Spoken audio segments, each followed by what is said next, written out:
consequences of project. So our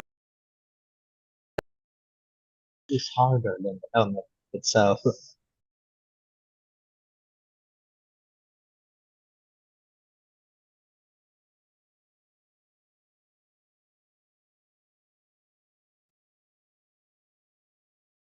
question or opinions. Yeah, perhaps that hopefully will enrich this topic.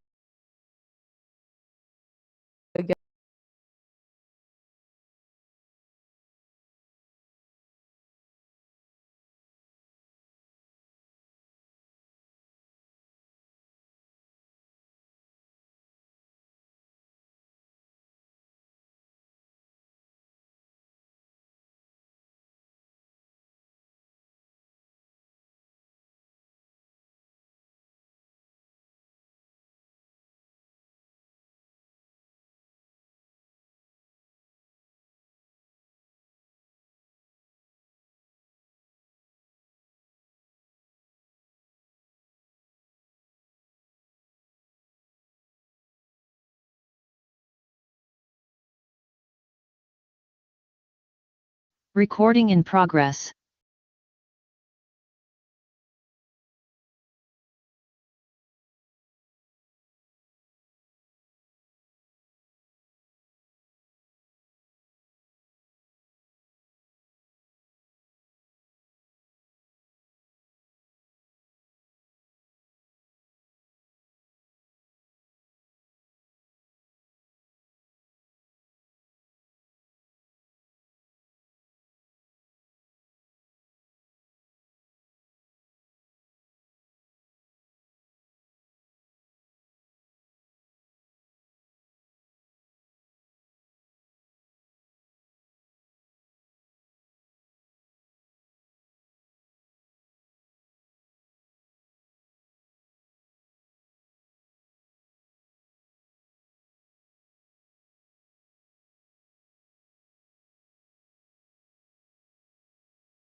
Saya sedang melakukan pemeriksaan di laboratorium mikrobiologi yang bertujuan untuk mendeteksi adanya infeksi bakteri dalam tubuh.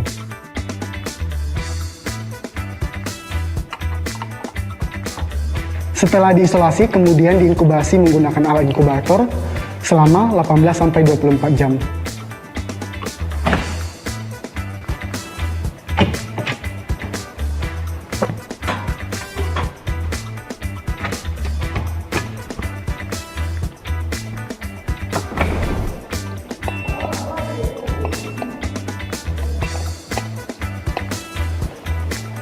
Selain ditanam, bakteri juga bisa dihitung loh, seperti yang saya lakukan sekarang, yaitu menghitung bakteri menggunakan colony counter.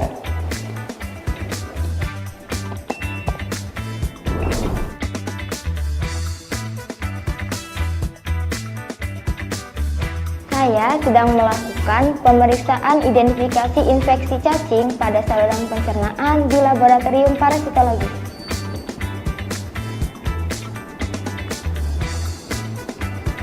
Nah teman-teman, sekarang kita lagi ada di lab keperawatan. Teman-teman mau tahu apa aja yang kami pelajari selama perkuliahan di keperawatan? Yuk ikuti kami!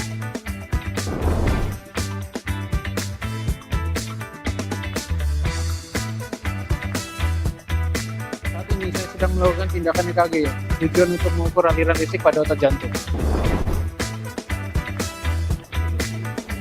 Infus pump bertujuan untuk memasukkan cairan ke dalam tubuh pasien secara terkontrol, baik untuk waktu maupun dosis yang telah disediakan. Tindakan RJP dilakukan pada saat pasien mengalami henti napas dan henti jantung.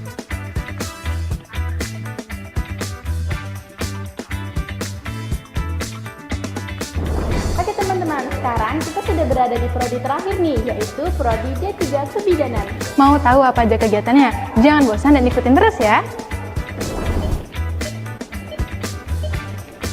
Penanganan afeksia dilakukan segera pada bayi yang baru lahir yang tidak menangis, untuk mencegah terjadinya yang tidak diinginkan pada bayi. 4, 5, 6, 7, 8. Senam hamil berfungsi untuk memperkuat otot dinding perut dan otot dasar rahim, serta dapat membuat tubuh menjadi lebih rileks dan dapat meredakan rasa nyeri ketika hamil.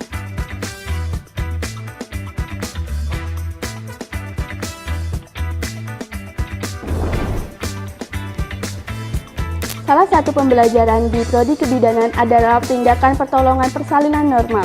Persalinan normal adalah pembantuan persalinan secara spontan tanpa menggunakan alat apapun. Nah, itulah sebagian dari kegiatan mahasiswa Fakultas Ilmu Kesehatan. Wah, ternyata seru juga ya Kak, kuliah di Fakultas Ilmu Kesehatan UKMC. Gimana nih? Mau tahu lebih lanjut apa aja pembelajaran di Fikas UKMC? Jangan lupa daftarkan diri Anda di Fikas UKMC. Kami tunggu di sini.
right now.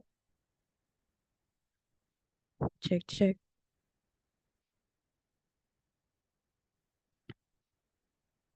Check, check. Can you hear me, Bu Sani? Okay. Can you hear me? Okay.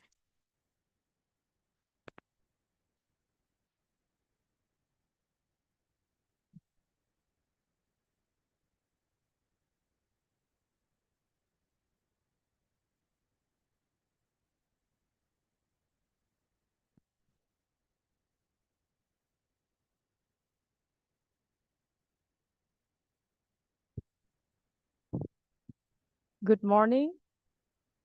Welcome to UKMC IC 2024, day 2. It's so excited to be here again and to be host of this wonderful event. Today, as usual, I am Ira Irzawati and my friend. I'm sorry. Yes, we'll be the host of our event of the day. So today we usually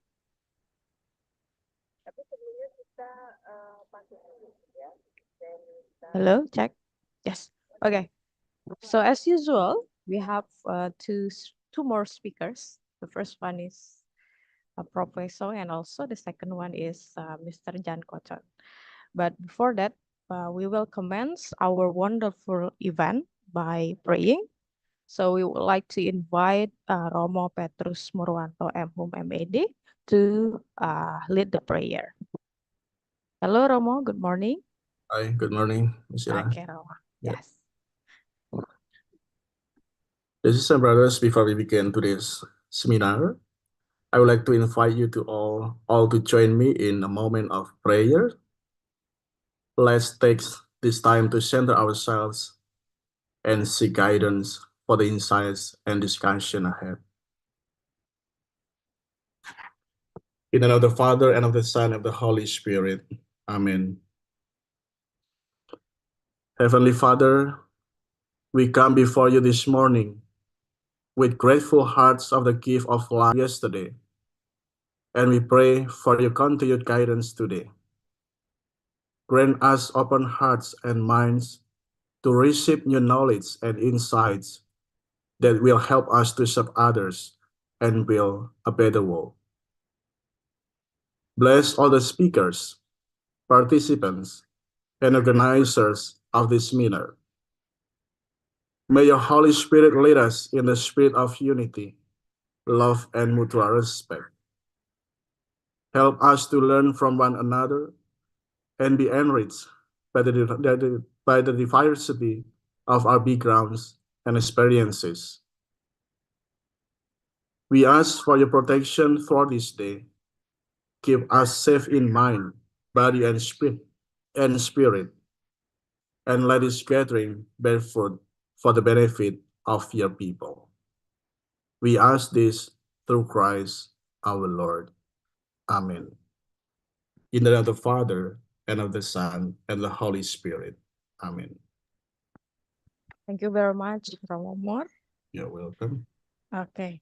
Well, ladies and gentlemen, presenters, participants, and also our speakers, as I told you before that today we have another interesting presentation, of course, from our wonderful speakers. And Pak Denny, would you mind introduce us to our speakers and also our moderator of the day?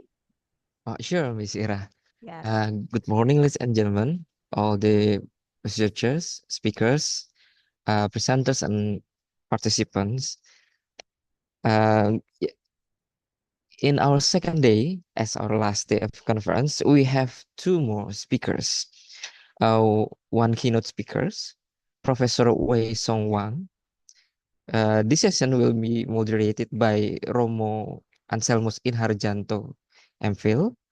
And our second speaker is Ins Jan Kochon, MSc PhD. That will be moderated by Mrs. Anastasia Ronaldi Hasibuan, MPD. Professor Wei Song Wang, PhD from National Cheng Kung University, Taiwan, and Insjan Kochon MSc PhD from Wrocław University of Science and Technology, Poland. I see Professor Wang has joined us in our meeting. Good morning, Professor Wang. Good morning, Professor Wang. Nice to meet you. How are you, Professor Wang? You are still muted, Professor. You are still muted. We cannot hear your voice.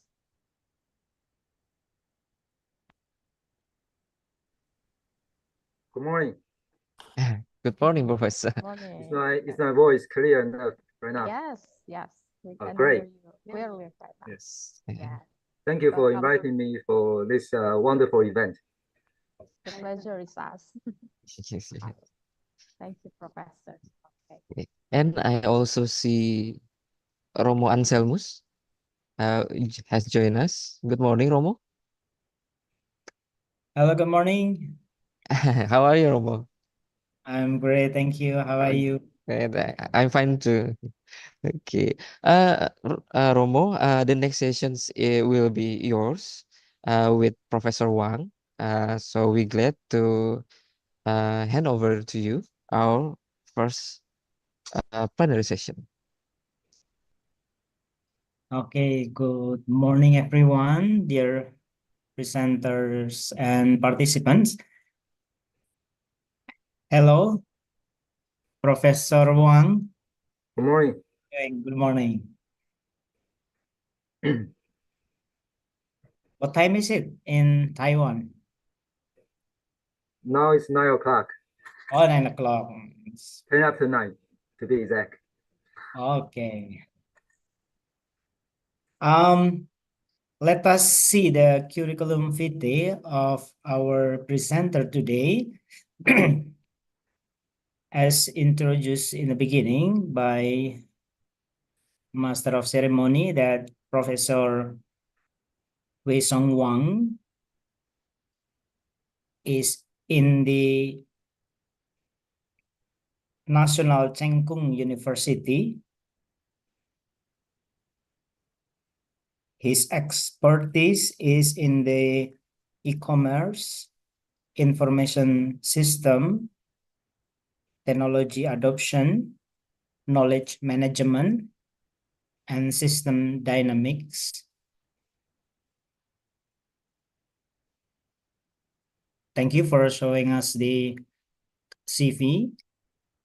As you can see on the screen, dear participants, that we have a list of journal publications by our speaker today. Professor Wang received his PhD in Information Science from the State University of New York at Albany, USA. And currently, he is working at National Cheng Kung University.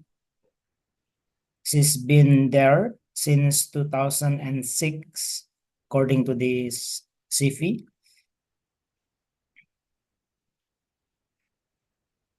The last education in 2006, PhD in Information Science from State University of New York at Albany.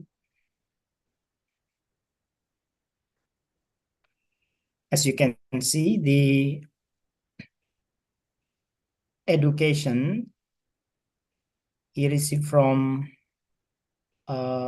Taiwan for his Bachelor of Business Administration, and then continued to the Master of Business Administration at State University of New York, Albany, USA.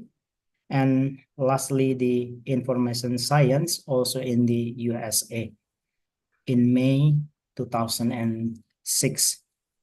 Professor Wang, we have around 45 minutes for your presentation, and continue with the Q&A session for about 15 minutes. I hope that will be okay for you. And based on the PPT, we got a few days ago that we will discuss about digital transformation. I like to hear this more, and also all the participants in this international seminar or conference would like to hear your presentation on this topic, digital transformation.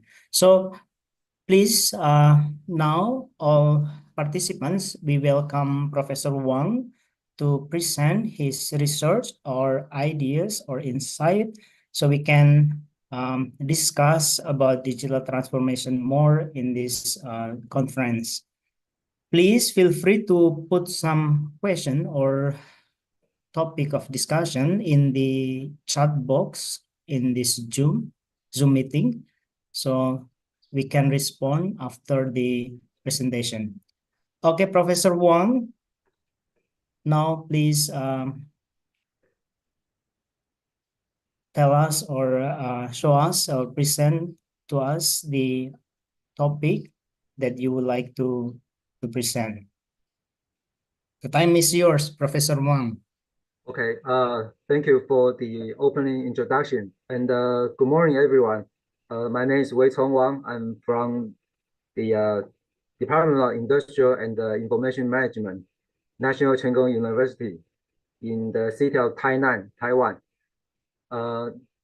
It's my pleasure today to be here to share my understanding about the issue of digital transformation.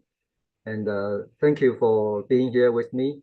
And before I begin my talk, I would like to thank everyone who have devote efforts into this event, and who, whatever that is, decided to invite me as a speaker, as one of the speakers.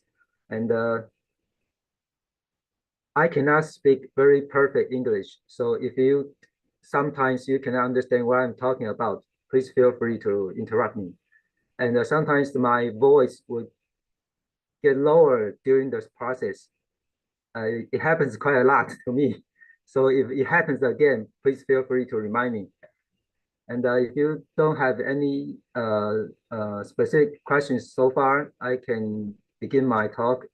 And let me share my screen.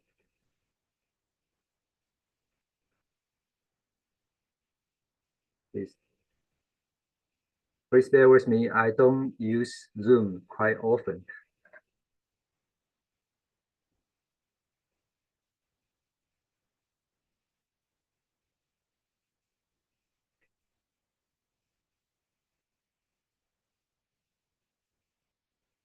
All right. Can you see the PowerPoint slide right now? Yes, perfectly. Okay. Today I would like to share my understanding about digital transformation, which is should be a sustainable business objective for all the companies in the world in today's environment. And all right. For starters, let's take a look at the definitions of digital transformation, which are developed by various parties in the world. From the literature I have surveyed, academic literature I have surveyed, I identified the most appropriate definition of digital transformation based on my personal perspective. So digital transformation can be defined as a change in all positions in the companies. This means that everybody should be relevant, or should be made relevant to any initiatives of the company's digital transformation work. Because the impact of the relevant digital transformation events is quite intensive, and the scope is also quite wide. So everybody should be involved in the digital transformation initiatives of their companies. And we have to also understand that digital transformation is not just about the use of new information technologies. It's actually primarily about how we can reinvent our business model. In a more plain term, it means that we want to find an appropriate way to make the best use of the state-of-the-art information technologies to help us transform our business model, to help us identify a new way of doing business, and hopefully it should be a better one. And some other important issue is that digital transformation is about to make a company more customer oriented, and it should be more to make a company more service oriented. And it means that hopefully by utilizing the latest information technologies, we can allow the companies to learn more about the changes, the variations in their customers' needs on a real-time basis. And hopefully we can transform our companies to become a service-oriented company, which means that no matter what kind of commodities or products our company is offering to the market, by performing some kind of digital transformation activities, hopefully we can transform our primary offering to the market to be a service-oriented package. For example, assuming that we are actually a company manufacturing a physical product, in order to make our digital transformation task successful, we will have to somehow identify some associated services in order to transform our company to be a service-oriented company. And I will share some examples later in my speech. And of course, digital transformation means that the companies have to implement data-based management, which means that we have to let the data talk. When we are making some management decisions, we don't want to use our original perspectives, which are developed based on our previous life experience or working experiences. We want to make decisions based on what we see from the data we collect. Okay. And although it sounds quite reasonable and straightforward and probably, relatively speaking, easy, but in theory, but actually in practice, it's very difficult because different people have their own different perspectives, and they have their own confidence in their previous experience. So if what we see from the data that we collect recently is different from what we believe for a long time, then it would be quite challenging for a company to become to implement a data-based management practice.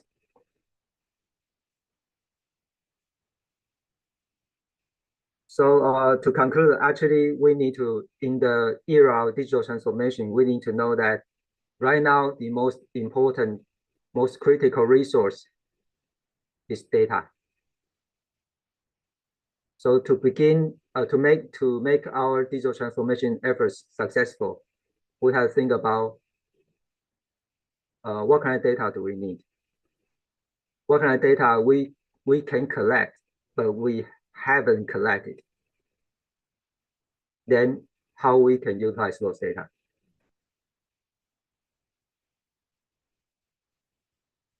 And the other definition I find interesting is the one developed by the very famous global management consulting firm McKinsey. And the high management in vacancy believe that this digital transformation is the rearrangement of technology business model and the process in order to generate new values for customers or employees or some other key stakeholders of the companies in the era of digital economy. So there are a number of implications we can probably identify from this definition. So again, it means that helping us to understand our customers is also still the one of the key objectives of digital transformation. And the other implication would be that we have to somehow to figure out what kind of new values we can create for the stakeholders of our company.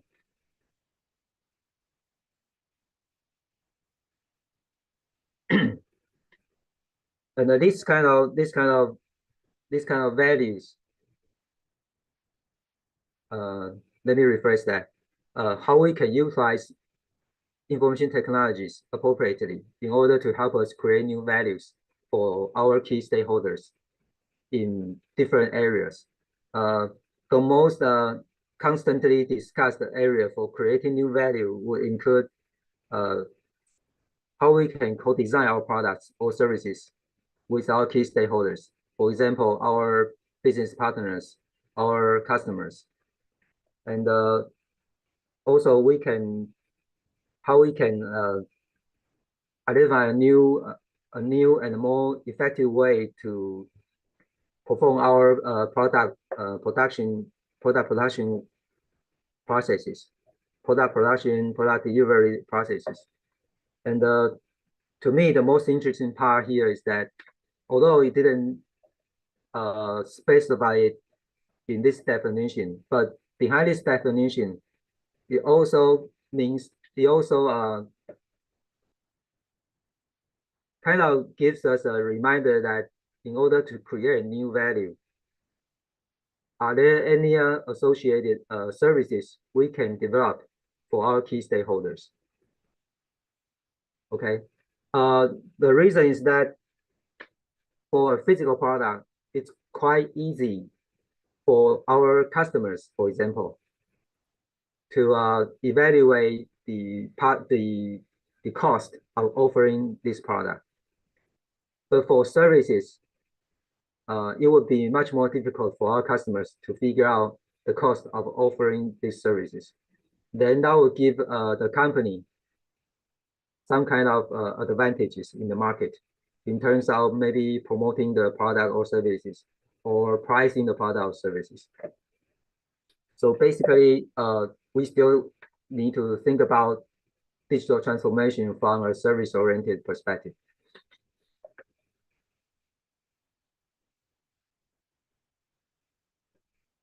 And the driving force of digital transformation, there are a number of them. The first one is globalization. And it's pretty obvious because of the enhancements of the information technologies, particularly those applications using the internet. Actually, right now, the companies are facing more intensive competition from competitors around the globe. However, the use of those communication and information technologies also give the companies more chances to grasp the valuable business opportunities, and which were beyond their reach in the old days.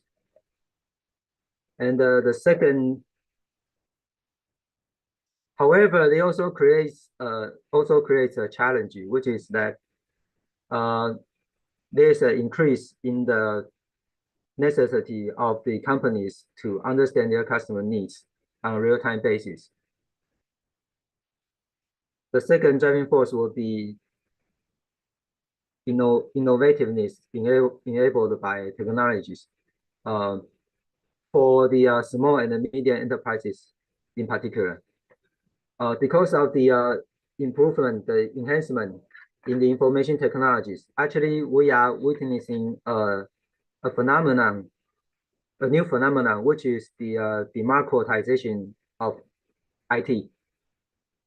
And it means that in the old days, for small and medium companies, if they want to utilize very state-of-the-art information technologies to help them achieve certain business objectives, it would be way too costly for them. So eventually, it could be basically impossible for small and medium corporations to utilize those state-of-the-art information technologies. But because of the recent development of the information technologies, actually the cost, generally speaking, the overall cost of utilizing those state-of-the-art information technologies is decreasing over time. So it gives small and medium enterprises more opportunities to utilize those technologies for innovation. And the third driving force of digital transformation is the changes of business process caused by various internet-based services. For example, social networking services, mobile services, location-based services. And considering the recent development of information technologies, probably the most interesting one will be the AI-enabled online agents, AI applications, okay? And those internet-based services actually have a very huge impact on the operations of today's companies. For example, the social networking services actually impact the way companies, how the companies can reach their potential customers, how they can establish relationships with their customers.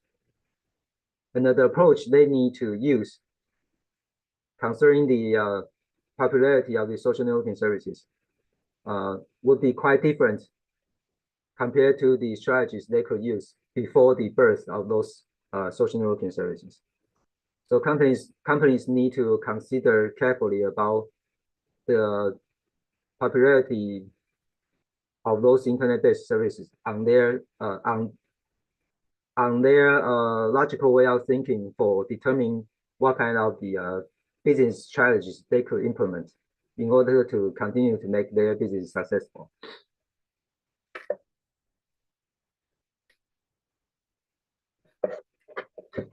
And some other driving forces of digital transformation, including the cloud services. And the cloud services enable small and medium companies in particular to reduce their operating costs. So they will have more resources, more time, more manpower to learn more about the development of the state-of-the-art information technologies.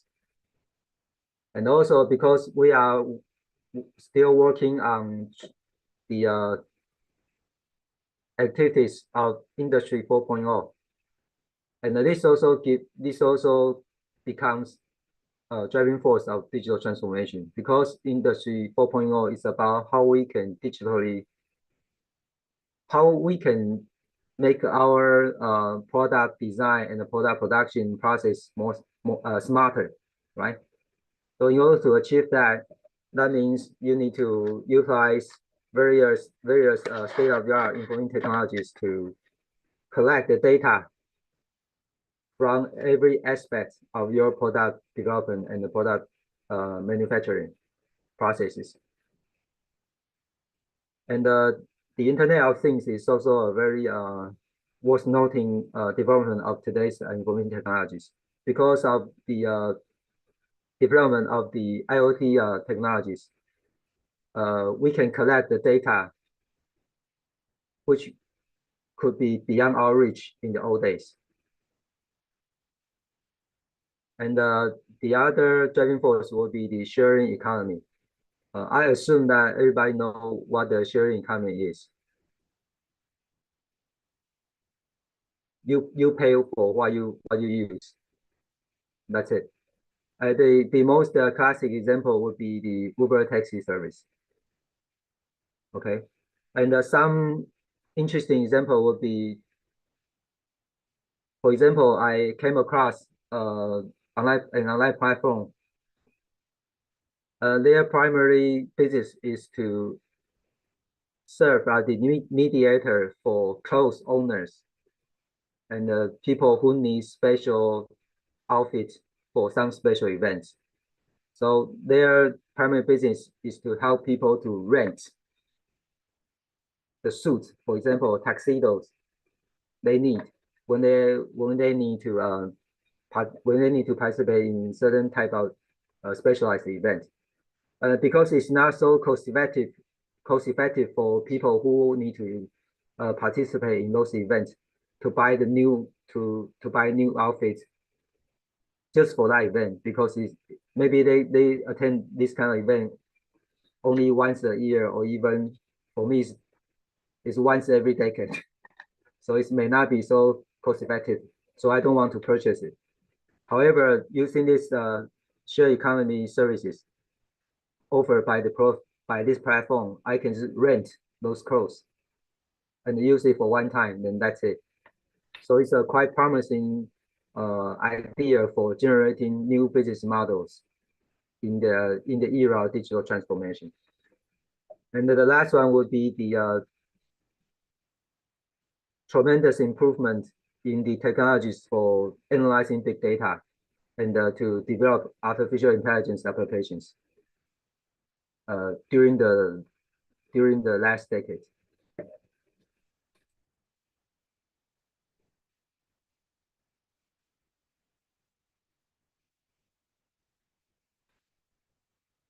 And next, I would like to share some guidelines I summarized from different data sources about how companies can make their digital transformation efforts successful. The first one is that the high management should serve as the champion, which means that they should be the leader, and they should take the responsibility to determine to acquire resources for their subordinates who are working on any digital transformation projects for the companies. And the management also need to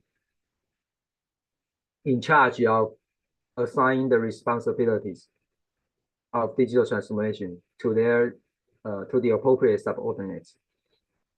And the second one is that the management need to help their staff to identify measurable goals or indexes, or sometimes even do some benchmarking work in order to give the members of the digital transformation teams an indicator to help them figure out whether or not what they are doing right now is effective in terms of helping their company transform their business using digital technologies. The second guideline would be the companies may want to adopt learning culture. The learning culture, about the adoption of learning culture, we can comprehend it from two different perspectives. Okay, and on top of those perspectives, the first thing we need to know is that in order to make your organization to develop a learning culture, you need to somehow encourage both IT and the management specialists to work together.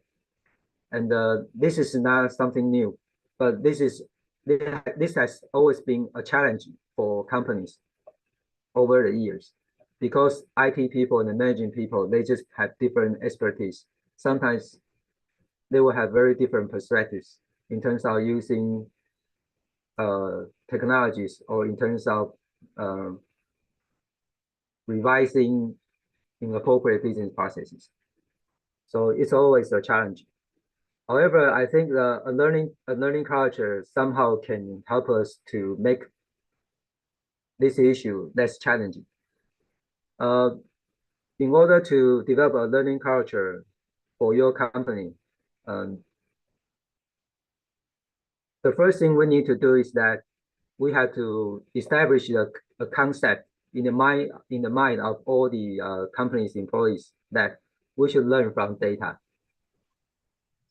Do not trust too much in your own intuition, which you develop based on your previous experience, because the world is changing so rapidly right now. What you know today may not be true tomorrow. So we have to constantly remind us that your perception about the world should be changing pretty much every day, or even every hour, every second, based on the data or information you acquire. However, it's very difficult because if you have this type of experience, you will know that it's very difficult for people to change the way they comprehend the phenomena they observe in the real world. The other perspective of learning culture is that we have to establish a practice which allows us to embed what we learn from the data into companies' business protocol or operating procedures. So that's how companies really learn. If we just allow our employees to learn new things, and then that's it. Once the employees leave the company, or for some reason they do not utilize what they learn, then their learning would have no value for the company. So when the learning culture emphasize that when we learn something new, we have to somehow transform what we learn into some kind of a long-lasting organizational protocol or operating procedures. So to keep it within the companies in order to make it valuable to our company. And another guideline for digital transformation is that if we don't know what to do with the latest information technologies, we can try to learn from the emerging startup IT companies. For example, those are startup IT companies from the Silicon Valley in the United States. We can observe what they are doing right now, what they are trying to utilize the latest information technology to do. Then if we could, we can somehow imitate what they are doing right now and figure out a way to make these efforts valuable to our company.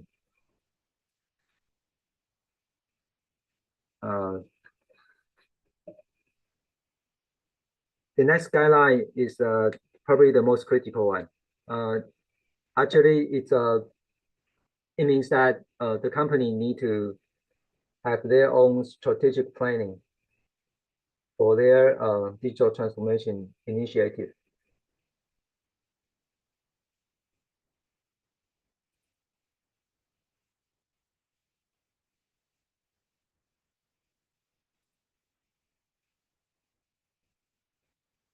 Okay, so in order to achieve this, to comply with these guidelines, we need to develop digital strategies.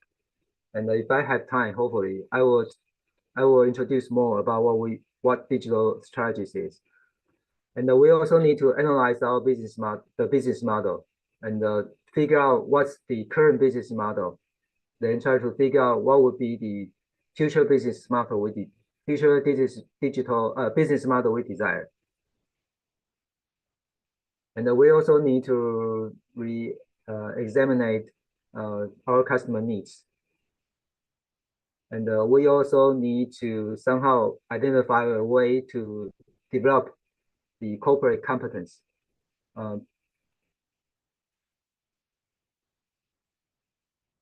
Competence means that the ability to create values.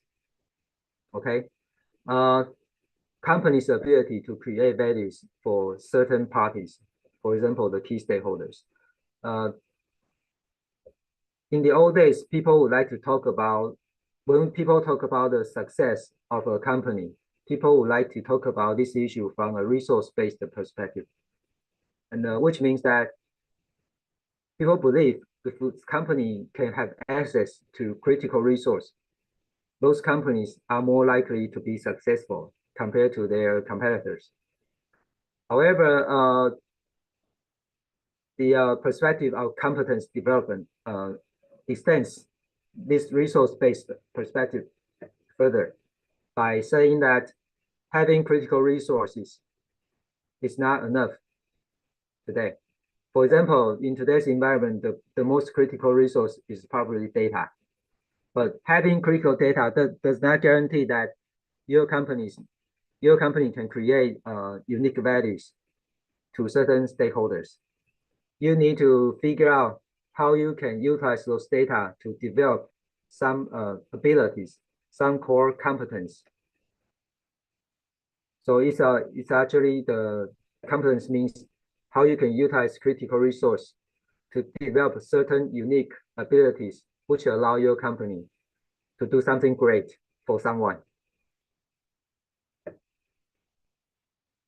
And the next one would be that in your roadmap, in your strategic planning, you need to have a measurable goal. And you need to observe the best company in your industry and try to figure out what they are doing using using information technologies, and try to figure out whether or not you can imitate what they are doing right now to create value for your own company. And here about the roadmap, I would like to share some of my personal understanding.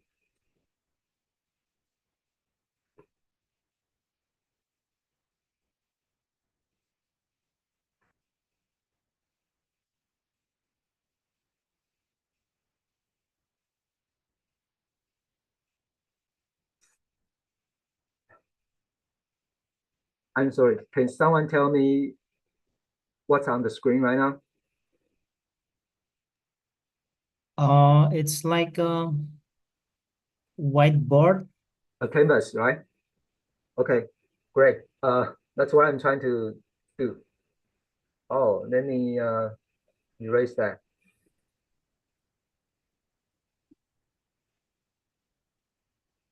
Because in terms of strategic planning, actually the academic community have a framework to help us better understand strategic planning from a IT perspective.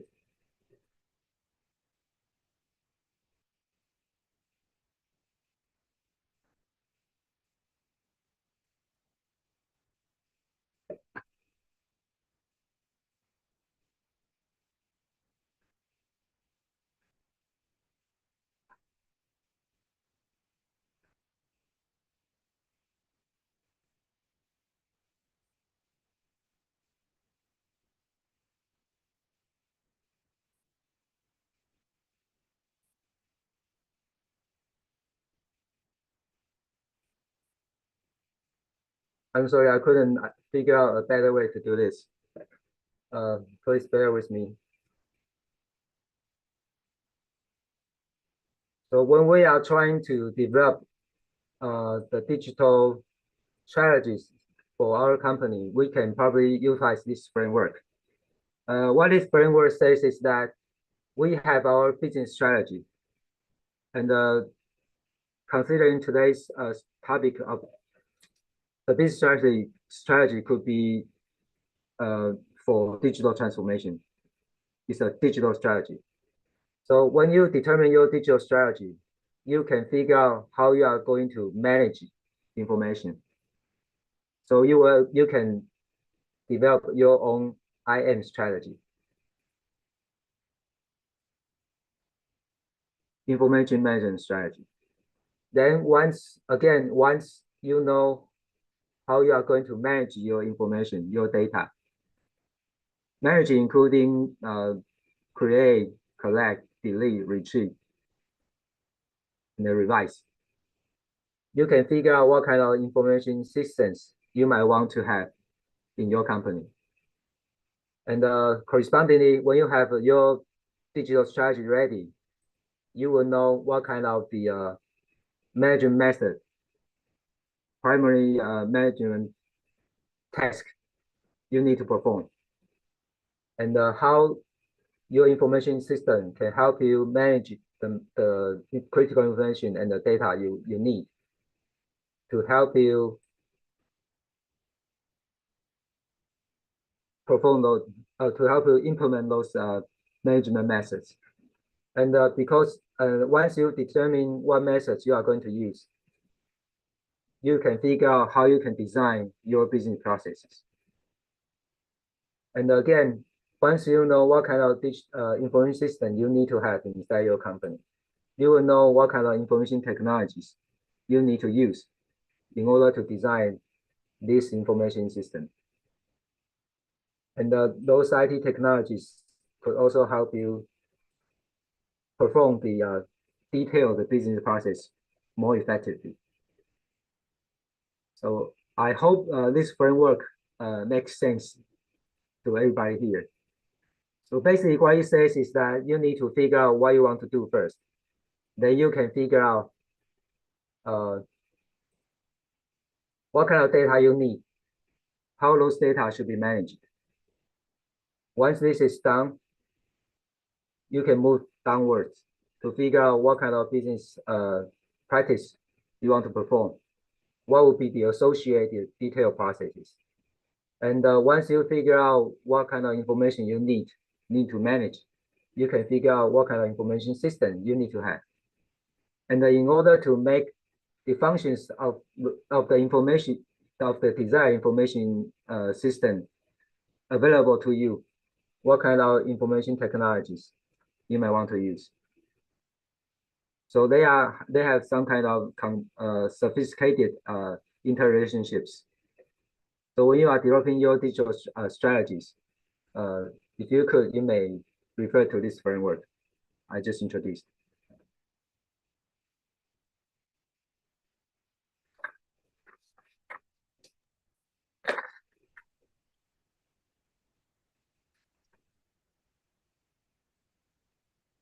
Professor Wang, sorry to interrupt.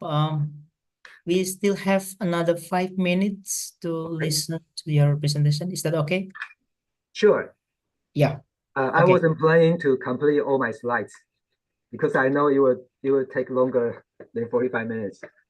So if you guys don't mind, I will just introduce whatever I can introduce during the time frame. All right. Okay.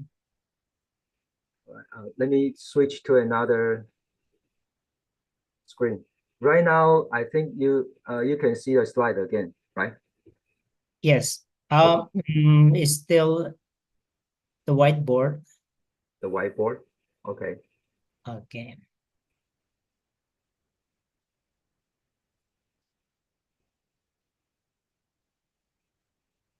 You see the slide now? Yes. Yes. Yes. Great. Okay. Yes.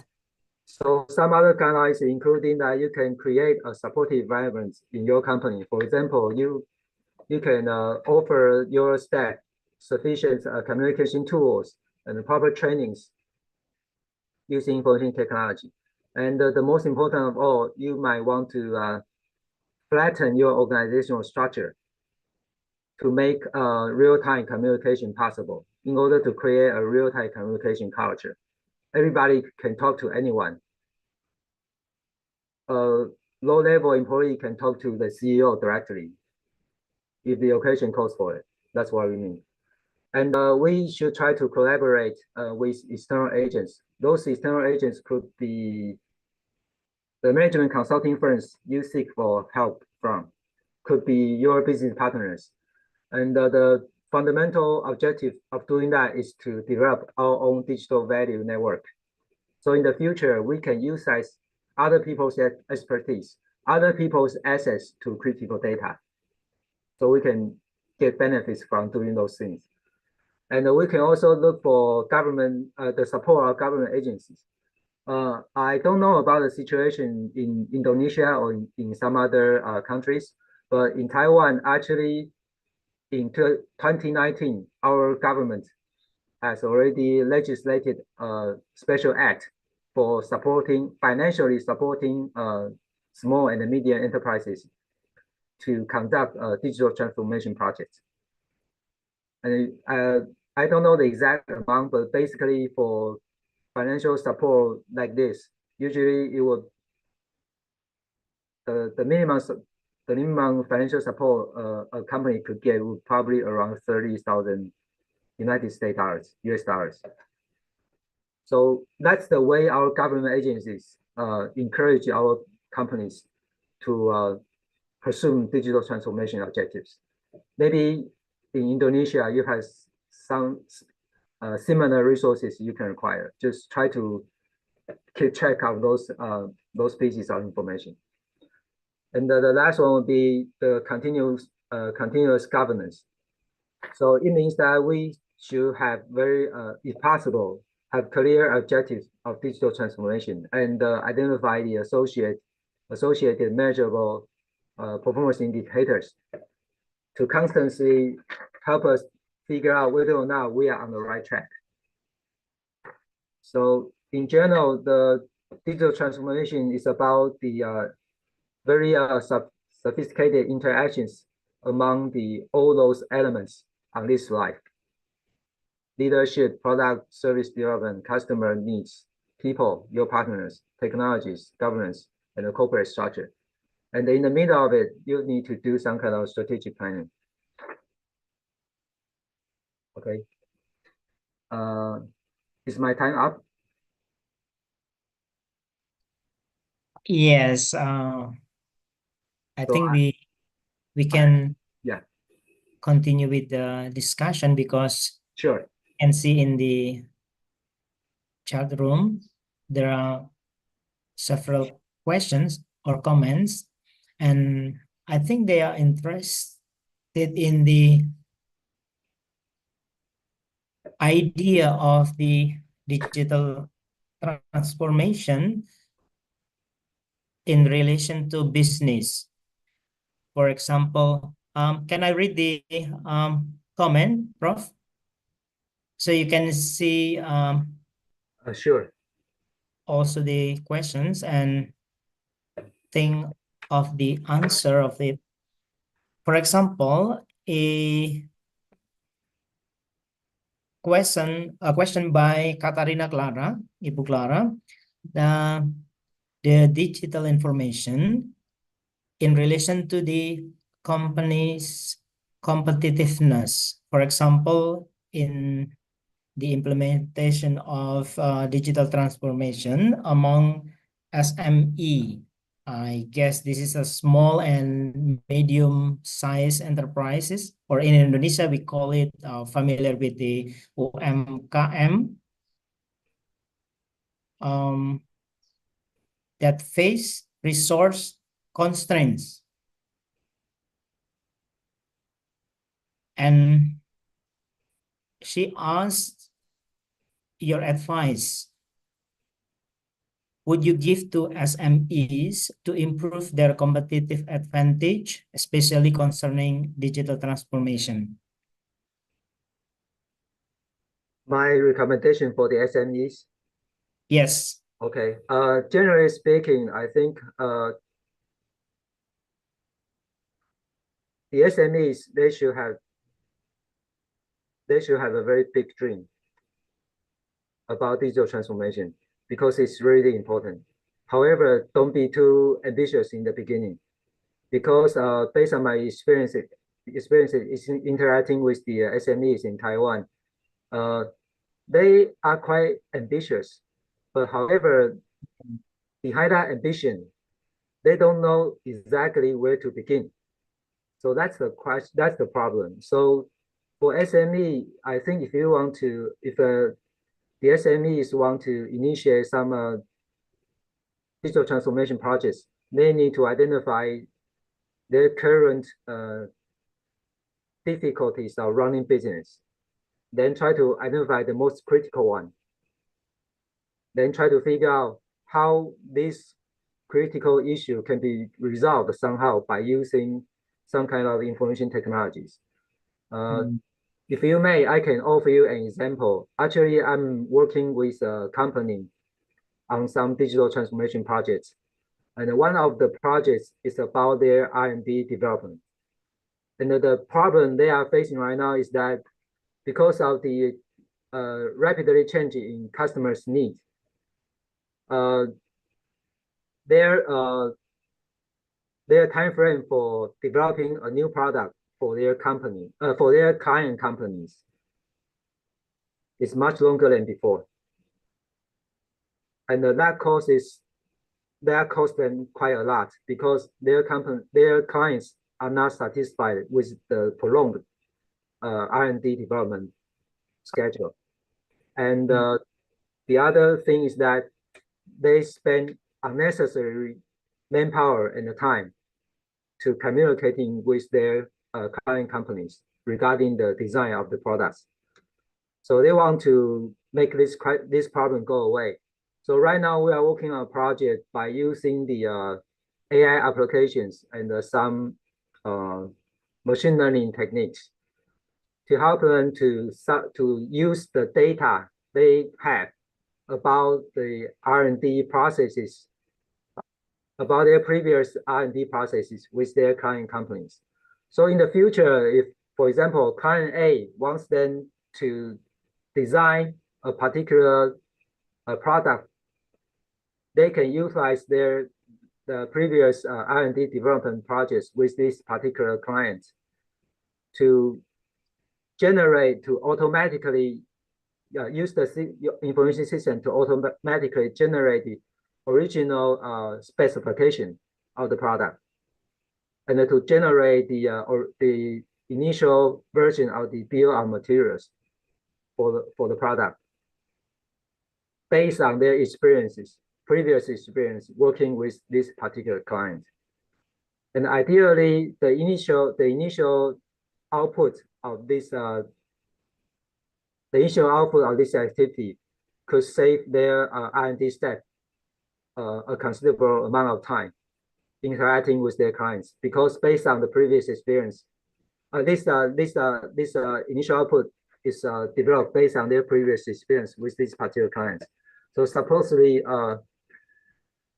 the spec the system recommends and the materials the system recommend to use should fit the needs of their client company better. So that's how they are trying. That's what they are trying to do right now. And if this is successful, we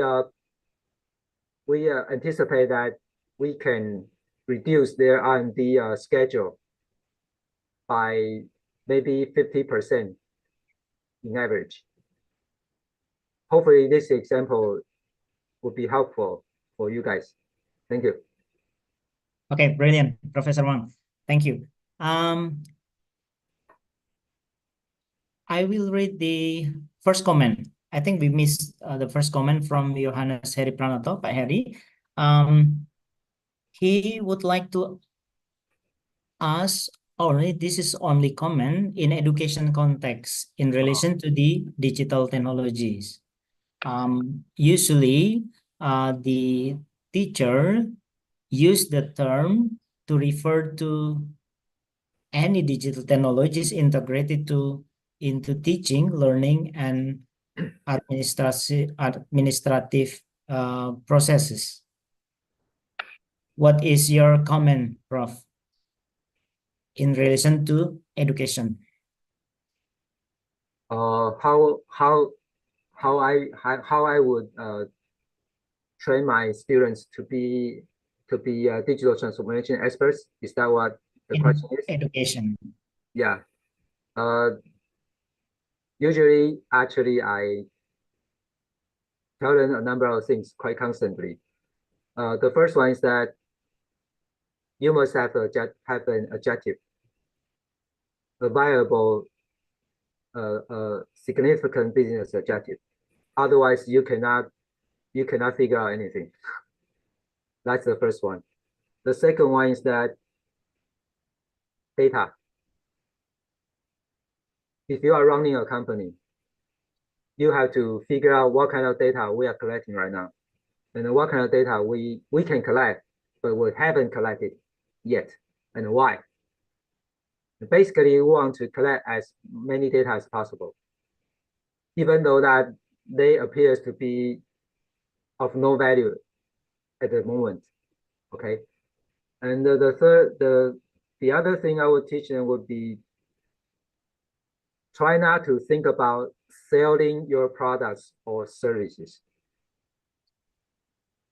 In my idea, it's not a world. We are not in the world of selling things. We are in a world of renting things. If you can rent something to your customers, don't ask them to buy it. So that's the way we can keep our connection with our customers. And the best way for you to rent something to your customers would be to develop some kind of services as the primary offering of your company. Or if it's not possible, your company is a traditional company for selling physical products, you still need to think about what kind of the associated services we can develop and offer it to our customers along with our physical products. So offering services is a very effective way of locking in our customers to keep our company continue to be relevant to our customers' life. Because what if we sell them something, then the deal is done. If they are not going to buy anything from us again, they don't have any relationship with us again anymore, right? But if we can somehow offer them some kind of services and continue to update those services based on their needs, based on the feedback of our customers, then we can make our company continue to be relevant to the lives of our customers. And that will give us a very worth noting advantage. So that's how I tell my students. You have to think about data, you have to think about what kind of objective you want to achieve.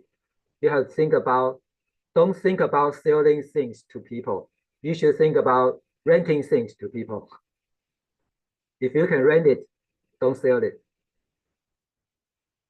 And then think about how you can achieve your business objective using technologies. I hope my answer is valuable to you guys. Thank you. Great. Thank you, Professor Wang. Let's go to the next questions from Angelina Marta. I guess you somehow have answered this question about the kinds of business models in the digital transformation era. Yeah. Oh, basically, How about, okay. Sorry. Business Basically, model. I think we should consider ourselves in a service-oriented economy. We are not selling physical products. We are offering services. Let me offer another example. I think everybody know what Mercedes-Benz is, right? Do you know how they define their business model right now? In the old days, when we talk about Mercedes-Benz, people would think of this company as a manufacturer of luxury vehicles, right? But that's not how they define themselves right now. Actually, they define themselves as a provider of mobility service. The cars, the vehicles they are manufacturing right now can just be the vessel for offering mobility services, which means that they are trying to transform their business from a manufacturer, seller of physical product into a service provider. And the service they are targeting is the mobility needs of the customers. So based on your needs for mobility, Benz can give you recommendations about maybe what kind of vehicle you should use at what kind of stage of your mobility activities. That's how they vision their company. And hopefully this example would be good enough to answer this question. Okay, great. Thanks for the answer. Let's go to the next question by Dharmawiti Iteh and Ikadek Onik. Similar question about inclusivity, Prof. Digital transformation and inclusivity.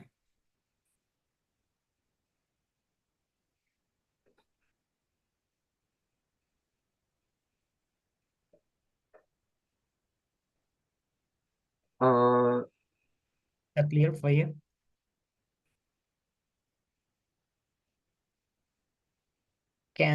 Well, it's possible if we can somehow figure out a way to utilize the latest information technologies to make something less costly, then we can achieve this purpose. But unfortunately, I don't really have an example on the top of my mind regarding this issue. Okay. But however, I think if we, let me think about that. If we can somehow utilize the big data and the analysis techniques to help those pharmaceutical companies to speed up their medicine developing processes, then that would dramatically reduce their R&D costs. Maybe we can reduce the future. We can get those new medicine in a relatively lower price in the future. Then that could be a very huge benefit for all the mankind. Hopefully my example makes sense to you guys.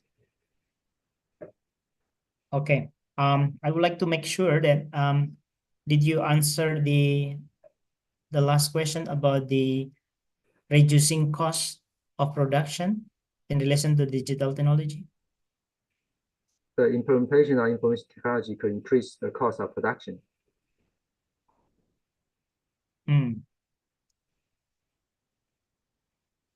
Well, the companies need to do their own calculation on this one, because implementing information technologies is not free for sure. Sometimes it costs a lot, but we just need to do some cost-effective analysis to make sure that the benefits is greater than the cost. But I think usually companies fall into this kind of dilemma is because that they don't have a clear long-term or short-term objectives for using information technology.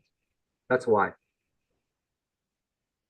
If you don't have a digital, very clear digital strategy, like I mentioned before, then people, companies, they are quite easy to fall into the trap of using whatever is new.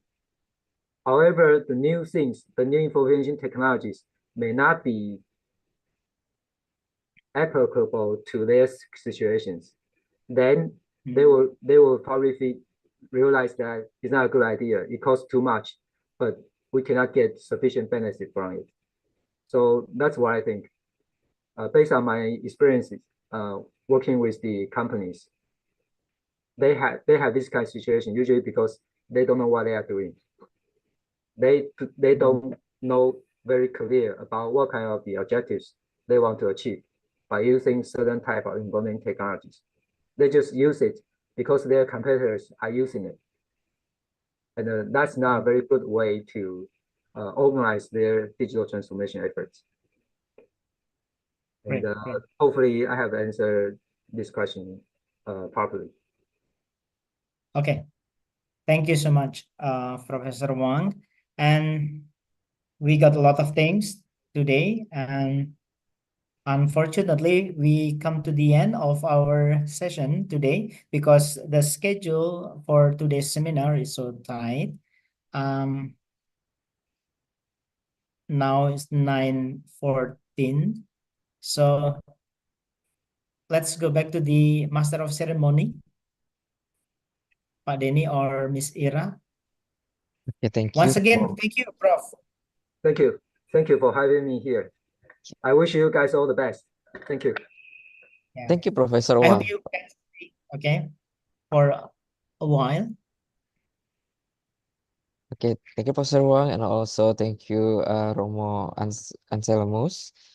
Once again, we have heard sharing and insight from Professor Wang about digital transformation and also the impact of the global issues, especially in business model or concept. Thank you also for Romo Anselmus for moderating us in the sessions.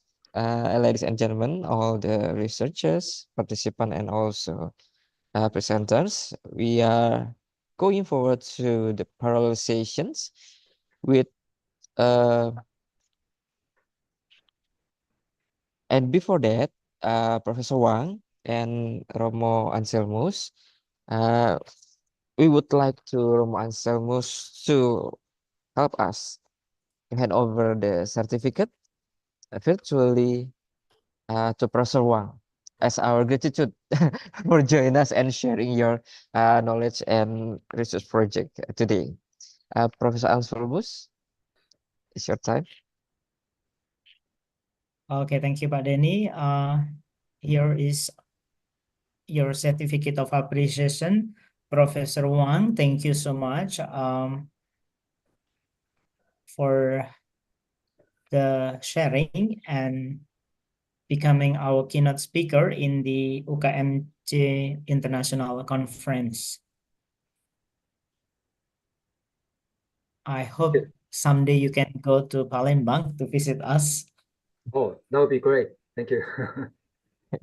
Okay, I will talk to Bella about it. great. Okay.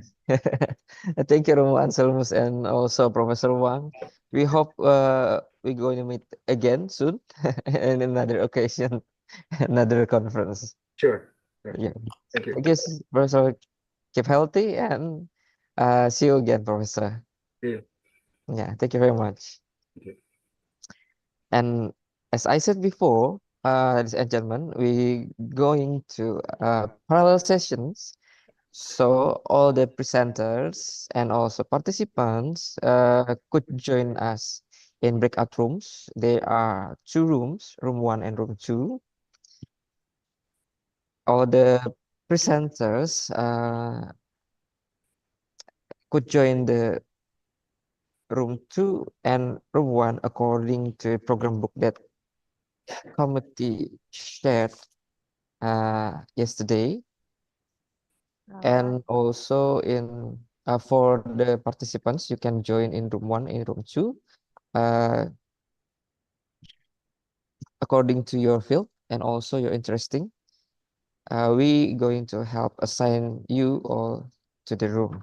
So please enjoy the parallelization to have another insight from research result and research and study of various topics.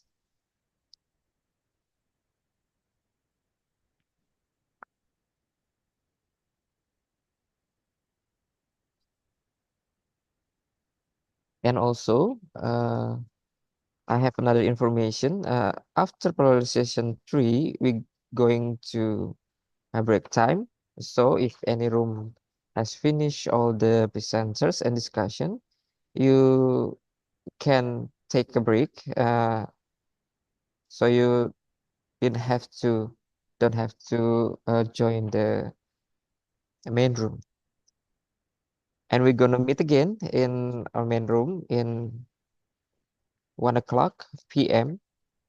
for our next speaker and last speaker, Engineer Jan Skochen, MSc, PhD. Please enjoy. All right, thank you very much, Pak Denny. So, dear presenters and participants, please check out the information that we have already shared with you all on our group chat so that you will know in which room you are going to present your research. And for your information for this session, parallel session 2 in room 1, there will be Mr. Yohanes Heri Pranoto and also Bruder Ignatius Heri Satria Wangsa as the host and co-host of room 1. And in the room 2, we are going to meet again with Romo Anselmus Inharjanto MPhil and Mrs. Sani Friska MPhil. So please kindly join the room 1 and also room 2.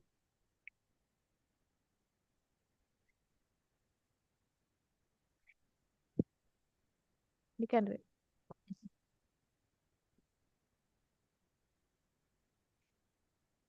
We also had assigned you to each room so you can approve the invitation to join our breakout room.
Recording in progress.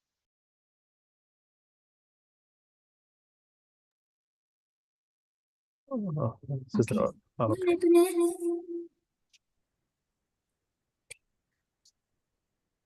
Bentar, Pak. Iya, Sister. Kayaknya suaranya agak ada ekonya gitu ya. Atau Sister di sampingnya ada. Iya, iya Pak, ada personil satu lagi. Oke, tapi sekarang sudah bagus. Ini sudah jelas.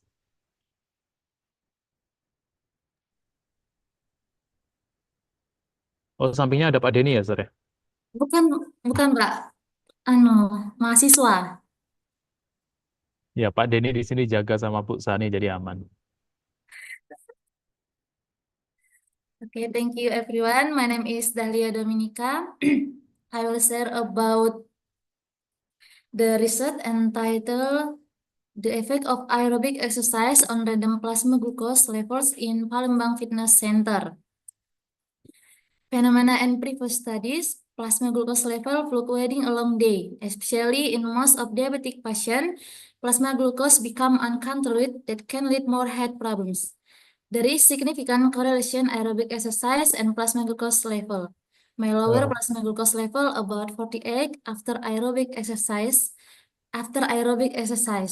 Excuse me, Sister. Pardon me. Can you make it into full screen slide? Full screen. Gitu, gitu deh.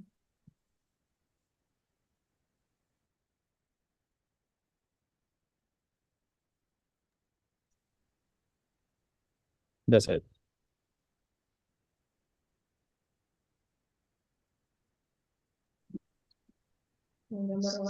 Yang logo sebelah buku, sebelah kanan buku itu, Sister. Sebelahnya lagi. Iya. Iya itu. Thank you, Sister. Bentar. Yang orangnya. Apa yang orangnya? Method, this study using a quantitative research pre-experimental, namely static group comparison design. Sample, the sample has 62 respondents, which divide to intervention and counter groups with 31 respondents for each group. Data collection and analyze, measuring plasma sugar levels after aerobic exercise. Then data was analyzed using univariate, bivariate, and regression analysis.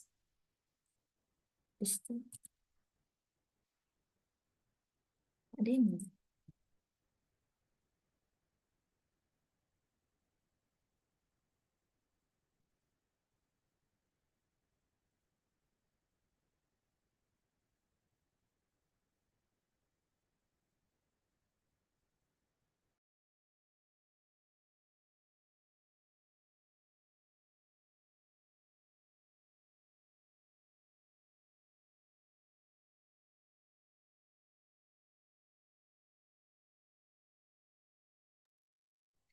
Slide selanjutnya dilanjutkan oleh Pak Denny. Okay.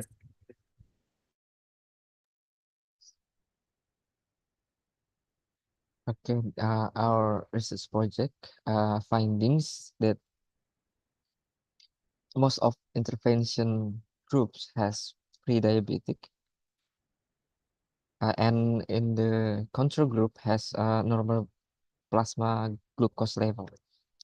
And we can see in the diagram in the middle, we can see that intervention aerobic exercise affect negatively to the glucose plasma levels. From the chi-squares, it has significant correlation.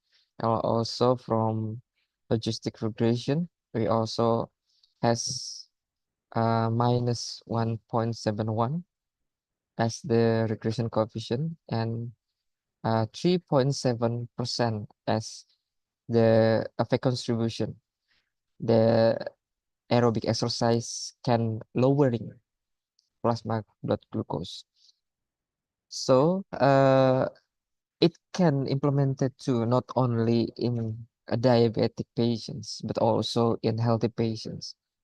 So when we want to lowering our blood glucose, so we have do exercise, especially in our research, is aerobic exercise daily for at least 30 minutes and for at least 5 times a week. So we can maintain our blood glucose in control.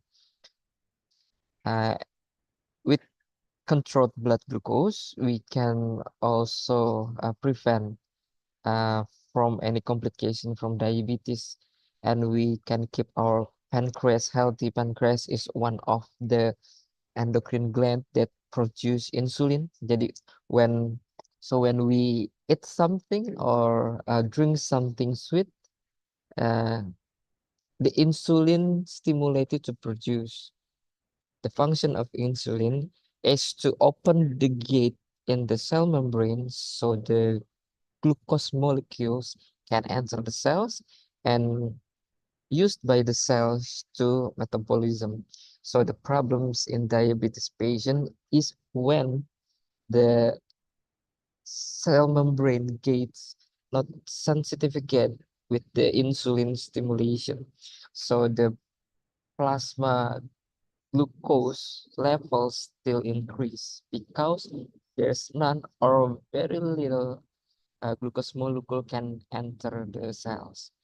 So by maintaining the exercise, we can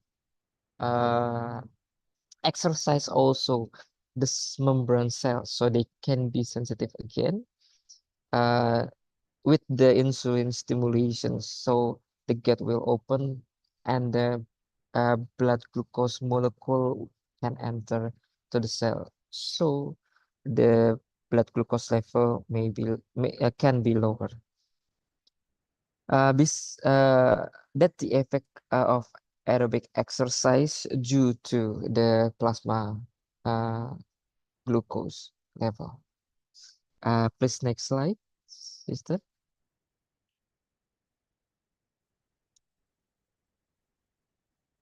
Sister Valeria, could you mind to the next slide? Pak, bentar Pak.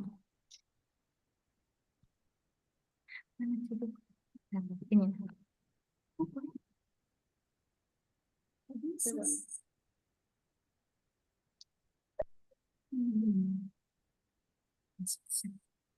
Okay, so as I mentioned before that I recommended to all diabetic patient, but also our healthy patient as you that join us in this room to doing aerobic exercise or non-aerobic exercise, any physical exercise for at least once a week for at least 30 minutes.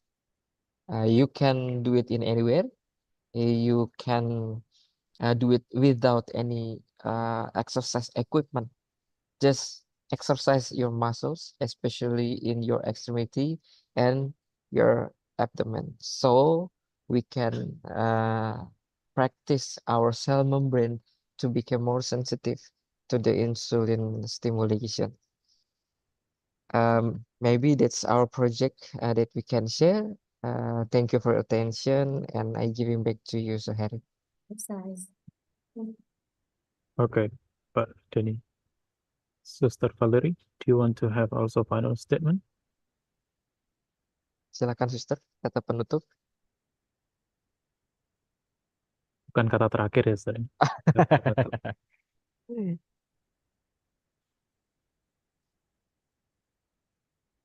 Oke, sepertinya nanti kita follow up. Oke, Sister. Kita follow up dengan tanya jawab, Sister ya, nanti ya. Thank you, Sister and Pak Denny, Sister Valerie and Pak Denny. Let me call for the next presenter, Audrey. Hi, Audrey. Hello, sir. Together with Pak Denny as well. Yes. Okay. Time is yours. So everyone, sorry, Audrey will present the effect of physical activity on nutritional status of grade 11 students at high school in Palembang. Audrey and Pak Denny, the time is yours.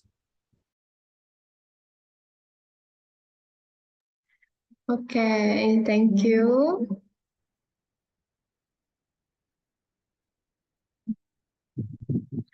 Mungkin suster bisa selesai Dimatiin dulu share screen-nya. Oh, I see. Stop sharing. Stop.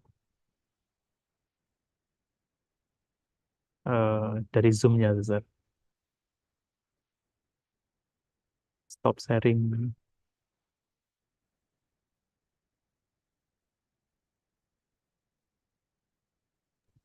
Ada di bagian layar, di bagian atas layar suster biasanya. Oke, sudah.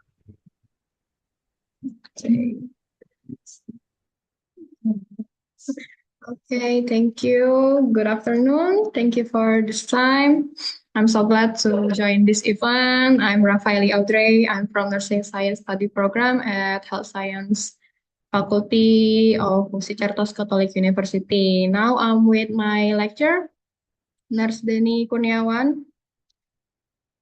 Okay, first of all, I apologize. Maybe my English is bad, and if you don't understand or there are some words you don't understand, just let me know. Okay, without any longer, let's talk about our project. Okay, the effect of physical activity on nutritional status of grade 11 student at high school in Palembang. Okay, nutrition during adolescence is important for physical growth, cognitive development, and sexual maturity. Adolescents must have a good nutritional status, not skinny or not too fat. Okay, because if teenagers have excessive or deficient nutritional status, then these teenagers will be at risk of experiencing health problems. One of the nutritional problems experienced by many teenagers is obesity. Obesity has become a global problem, worrying many countries, including Indonesia. One of the factors that influence a person's nutritional status is physical activity. Today's lifestyle makes teenagers tend to have less physical activity. Our people call it sedentary lifestyle. Sedentary lifestyle put teenagers at risk of experiencing nutritional problems. The aim of this research is to find out how physical activity affect the nutritional status of adolescents. Okay. Before we continue to the research method, this is the meaning of physical activity. World Health Organization define physical activity as any body movement produced by skeletal muscle requires energy expenditure, and nutritional status is the condition of the human body as a result of food consumption and use nutrient. Okay. The study is quantitative with a cross-sectional research design. The population is grade 11 students at SMA Saverio 1 Palembang, and the sampling technique is proportional random sampling. And we use 91 students for the samples, and the measuring instrument is PAQA, is a physical adolescent questionnaire for physical activity questionnaire for adolescent, and weight scale, microtoys, and measuring tape. The data analysis using Kendall-Taubman and ordinal logistic regression.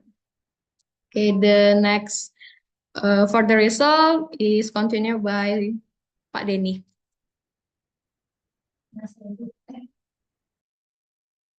Yeah, thank you, Audrey. I hope you not boring with me again.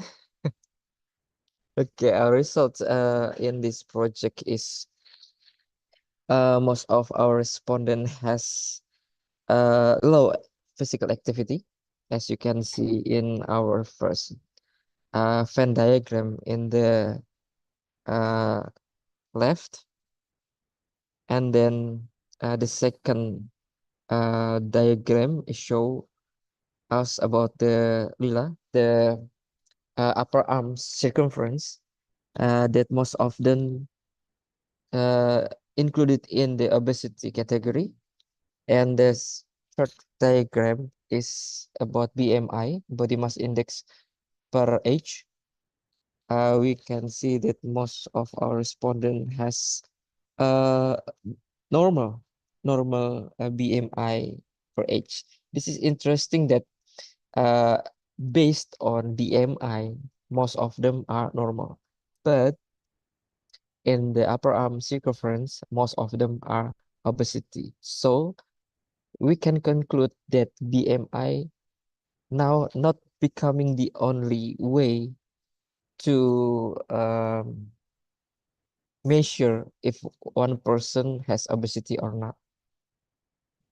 And that our fourth diagram, we can see that most of them has a normal circumference in their abdominal. Maybe next slide, Audrey.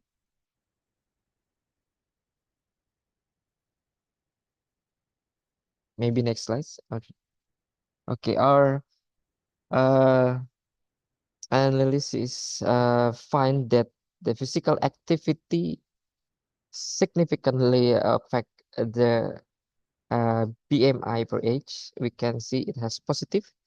So it means that more often we doing the physical activity than the BMI per age or the nutritional status becoming normal. And the other results find that in the next slide, we can see that physical activity, maybe in the next slide, Audrey. The physical activity can also affect the abdominal circumference. So by normal activity can lower the abdominal circumference positively. And our third finding is how physical activity significantly affect the upper arm circumference. And as the conclusion with those three findings, we can conclude that by doing physical activity, we can decrease the upper arm circumference, the abdominal circumference, and the BMI per age index. So if an individual want to prevent the obesity or want to have better nutritional status, so physical activity will become the most recommended activity or implementation or treatment to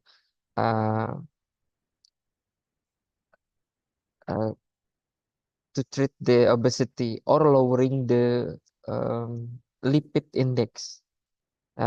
Maybe in the common knowledge, we know that obesity may due to the cholesterol level in blood and also triglyceride index in blood. By physical activity, we can reduce the level of cholesterol in our blood and also the triglyceride levels in our blood. So we can protect our health, protect our heart, and also our vascular. So we can prevent the heart attack and also the stroke attack. Because all of those disease maybe we know it's called like silent killer.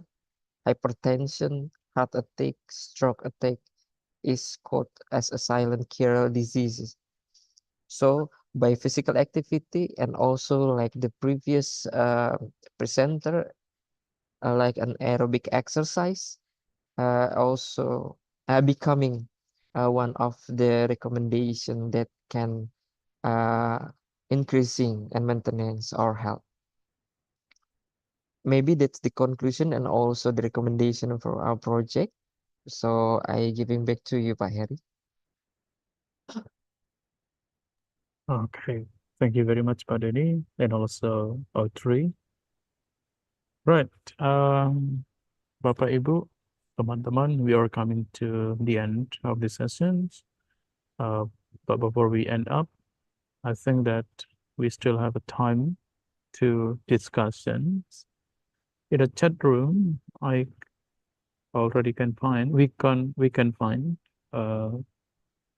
some points of questions from Jeremy Peter Sutrisna. Let me read the questions. Apakah dengan, this question is addressed to Tatiana and partner. The question is, apakah dengan vegetarian dapat mencukupi kadar protein harian dan vitamin B12? Lebih spesifik ya, jadi disinggung di situ protein harian dan vitamin B12. Pertanyaan selanjutnya, apakah body mass index itu dapat dijadikan standar patokan pasti? Jadikan patokan pasti, mungkin ada kaitannya dengan variabel selanjutnya ya. Karena menurut pengalaman saya melihat banyak orang di sekitar saya yang memiliki latar belakang atlet dengan komposisi badan berotot dan body index-nya melebihi batas. Apakah orang dengan tipe badan tersebut juga menjadi subjek dalam penelitian dari Tatiana? Mungkin akan lebih baik kalau dibuat interaktif ya. Apakah Tatiana bisa memberikan respon secara langsung? Halo, oke. Iya, Pak. Oke, bahasa Indonesia aja ya, Pak. We do not understand Indonesian language. Sorry. Ya, boleh. Tatiana bingung langsung kan. Iya, bingung, Pak, kalau Inggris. Jawa. Kebetulan Pak Sutresna ini juga orang Jawa yang dari Surabaya. Mau pakai bahasa Jawa? Tatiana bisa? Bahasa Indonesia. Indonesia, oke. Silahkan. Terima kasih Bapak Jeremy Peter Sutrisno atas pertanyaannya. Jadi saya sudah menjawab di kolom chat, tapi saya akan ulang lagi. Untuk pertanyaan pertama, memang vegetarian itu memiliki kekurangan kalsium, zat besi, zinc, seperti vitamin B12 dan yang lainnya. Tapi hal itu bisa diatasi dengan konsumsi suplemen vitamin biasa. Dan untuk pertanyaan kedua, itu kriteria inklusi dalam penelitian kami, yang pertama adalah individu yang merupakan umat dari ketiga vihara yang saya sudah sebutkan tadi. Lalu usia 18-49 tahun dan sudah menjalani puasa minimal 8 jam. Yang apakah BMI itu dapat dijadikan standar patokan pasti? Untuk status gizi itu emang sering dipakai dengan IMT atau BMI, sehingga untuk pertanyaan tersebut sudah saya jawab, karena untuk metode pengukuran IMT sangat efektif untuk mengukur status gizi dengan mengukur berat badan yang dikoreksi dengan tinggi badan. Begitu, Pak. Hello, Jeremy. Do you want to give another response? Boleh disambut dengan komen atau pertanyaan juga boleh. Silakan, Jeremy.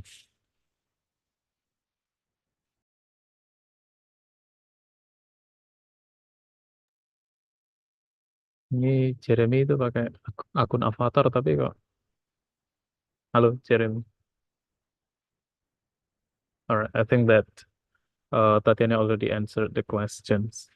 Now let's go to other questions. Boleh juga. Ya, silahkan, Yeremia.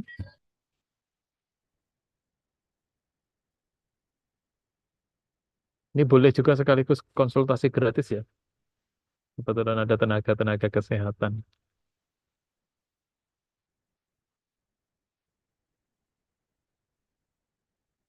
Pak Denny kalau bertanya langsung dengan Suster Valeria boleh ya? Boleh. Boleh ya. Silakan Pak. But make sure Sister Valerie answer your question, not Pak Denny. Suster Valerie, how are you, Suster? Iya Pak, yang jawab Pak Denny. Saya tanya kabarnya Suster, masa yang jawab Pak Denny? Pak Denny kan nggak kenal kabarnya Suster. Maksudnya kalau ada pertanyaan nanti yang jawab Pak Denny. Okay. Suster aerobik ya, Suster ya. Suster, do you do aerobic? Suster, apakah melakukan aerobik? Itu aja pertanyaannya. Thank you.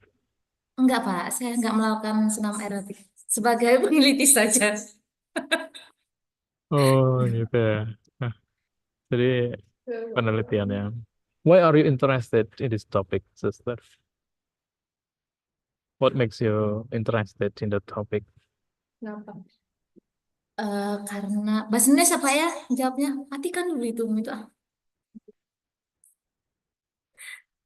Ya, Pak. Jadi saya tertarik memilih untuk melakukan penelitian ini karena, tapi sebelumnya maaf saya tidak membawa referensi karena memang untuk gejala untuk DM itu kan sekarang banyak. Saya juga berangkat dari pengalaman keluarga yang mempunyai keturunan diabetes, juga para suster yang memiliki beberapa itu banyak yang mengalami diabetes karena apalagi suster yang sudah lansia juga banyak yang termasuk banyak yang eh, banyak yang terdiagnosa diabetes ya gitu Pak. Jadi saya ingin meneliti tentang apa gaya hidup yang cocok untuk menurunkan gula darah ini seperti itu. Nah, kebetulan waktu itu sempat konsultasi dengan Pak Denny, jadi Pak Denny menyarankan untuk eh, meneliti senam aerobik ini kayak gitu Pak. Dan setelah diteliti memang dari hasil penelitian itu memang ditemukan seperti yang sudah disampaikan tadi bahwa senam aerobik ini berpengaruh untuk menurunkan kadar gula darah sewaktu pada pasien yang terdiagnosa diabetes seperti itu. Terima kasih Pak. Pak Pak Denny boleh dilengkapi Pak. Sudah lengkap kok, Suster. Sudah lengkap. Iya. Sepertinya kita harus segera bermain aerobik ini. Tapi suster kok yang meneliti tidak aerobik, jadi ya malas lagi lah akhirnya. Atau bisakah Suster memimpin kita aerobik? Boleh. Hari Jumat sore gitu ya. Boleh nanti saya tapi belajar dulu sama Bu Vivi karena ini pemberi senamnya Bu Vivi Pak. Saya hanya peneliti saja. Okay. What about other comments? The topics are very interesting, I think, related to our daily life. What is it? The problems that we can find in our society, diabetes, yeah, high blood pressure, and then what else? Even overweight, right? Talking about body mass index, it also can be assumed to how to maintain our own body weight, yeah. And then I do appreciate I myself and also on behalf of the committee to appreciate for the sharings from all of the participants. Also, I do thank you for presenters coming from Surabaya. Semoga di Surabaya juga cuacanya cerah. And also, I see that some of the presentations, the papers are extracted from their own scriptsy and also thesis. And I do hope that by this sharing, this time being, we can learn from other presentations, and we can get something that we are going to implement in our daily life. So I think that it becomes the real goal of this international conference to gather together all of the ideas, innovations, current issue sharings, and also novelties in our own field and disciplines. And I think that's all for the last speech to end the sessions. Bapak, Ibu, and teman-teman semuanya. So we are going to have a lunch break around an hour, and we are going to still need to meet at 1 p.m. So after the lunch break, we are going to have the last sessions in the main room. We are going to listen together the last invited speaker, yeah, from Catherine Clarissa, from Jen Cotton, yeah, from Wrocław University of Science and Technology, Poland, dari Polandia.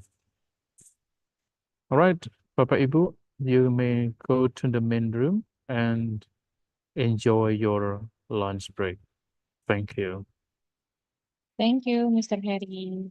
Thank Thank you, you. Sir Harry and all.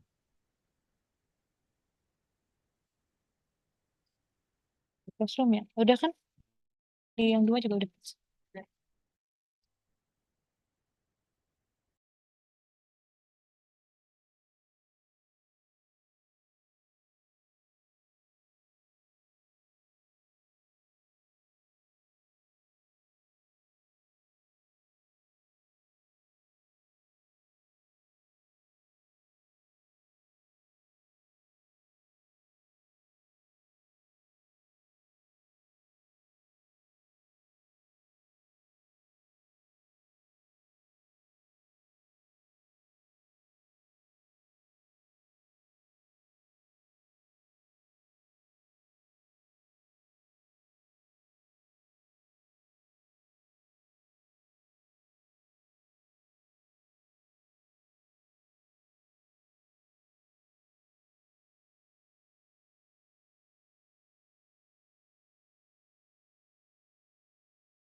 Recording in progress.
To all participants, we remind you to join our conference again at 1 p.m. Now you can take a break for the lunch break. So see you in 1 p.m.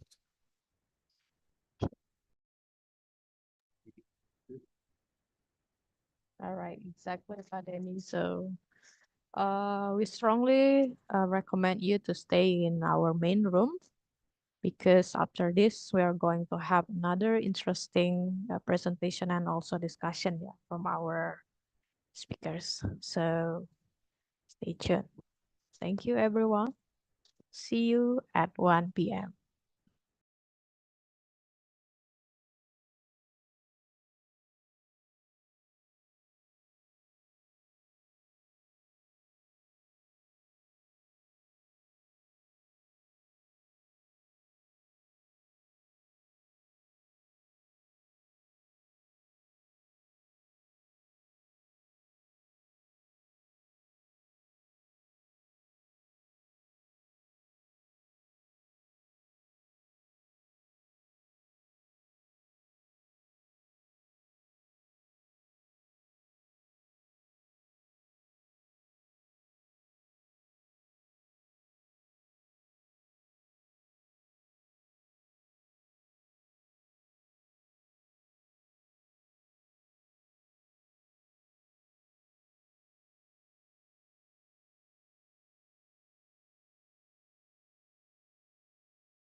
Good afternoon, everyone. So we would like to remind you that we are going to start our next or our last plenary session with Mr. Jan Kochan from Poland in 10 minutes. So for those who still stay in this Zoom room, please kindly inform to the other presenters and also participants to join with us because we are about to start our session in around 8 minutes. Thank you.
Okay, hello everyone. Welcome back to KMC IC 2024. So we are going to continue our last but not least plenary sessions with our amazing invited speaker far away from Poland, Mr. Jan Kochan. Hopefully I pronounce your name correctly.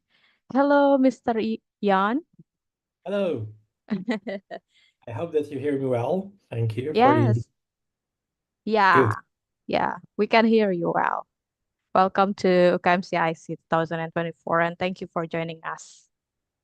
Thank you very much. Okay. Okay, I'm going to share the screen, so please just tell me if everything is fine. You see? Thank you very much, Mr. Yan. Actually, your session will be with our moderator. She is Ibu Anastasia Ronaldi Hasibuan. Okay, so over to you, Bu Anas. Right, thank you very much, Bu Ira. Okay. Can you hear me well? Yes. All Yes. right, thank you. Um, let's just start it, yeah? Well, good afternoon, ladies and gentlemen. Welcome to the second plenary session for today, specifically in technological innovation discipline with our keynote speaker. My name is Anastasia Ronauli Hasibuan as your moderator for this session. It's an honor to me to welcome you all to this session. The session will have two parts. The first is the speaker's presentation for about 45 minutes, and the second one is the Q&A session for 15 minutes. So to all participants who would like to ask questions about this topic, please kindly raise your hand to ask directly on the meeting room after the presentation, or you can type your question in the chat box. Our co-host will help you to choose the question. The honorable presenters, participants, and all distinguished guests, please allow me to introduce our keynote speaker. His name is Jan Kochan.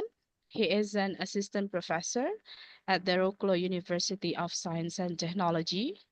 His research interests cover natural language processing, personalization, deep language models, machine learning, artificial intelligence, and cryptocurrencies. He finished his MSc in computer science in 2012 from Wrocław University of Science and Technology, and his PhD in computer science, artificial intelligence in 2019 from the same university, Wrocław University of Science and Technology. And his experience, he is also AI ML team leader and senior ML NLP data scientist in the Clarion-based project. He has worked on natural language processing for over a decade, especially using machine learning methods. He is also the author of more than 60 scientific publications presented at conferences. He's currently working on advanced personalized models based on the deep learning in subjective task. And he lectures on an introduction to data science, the application of artificial intelligence in natural language processing, and the construction of advanced deep neural network models.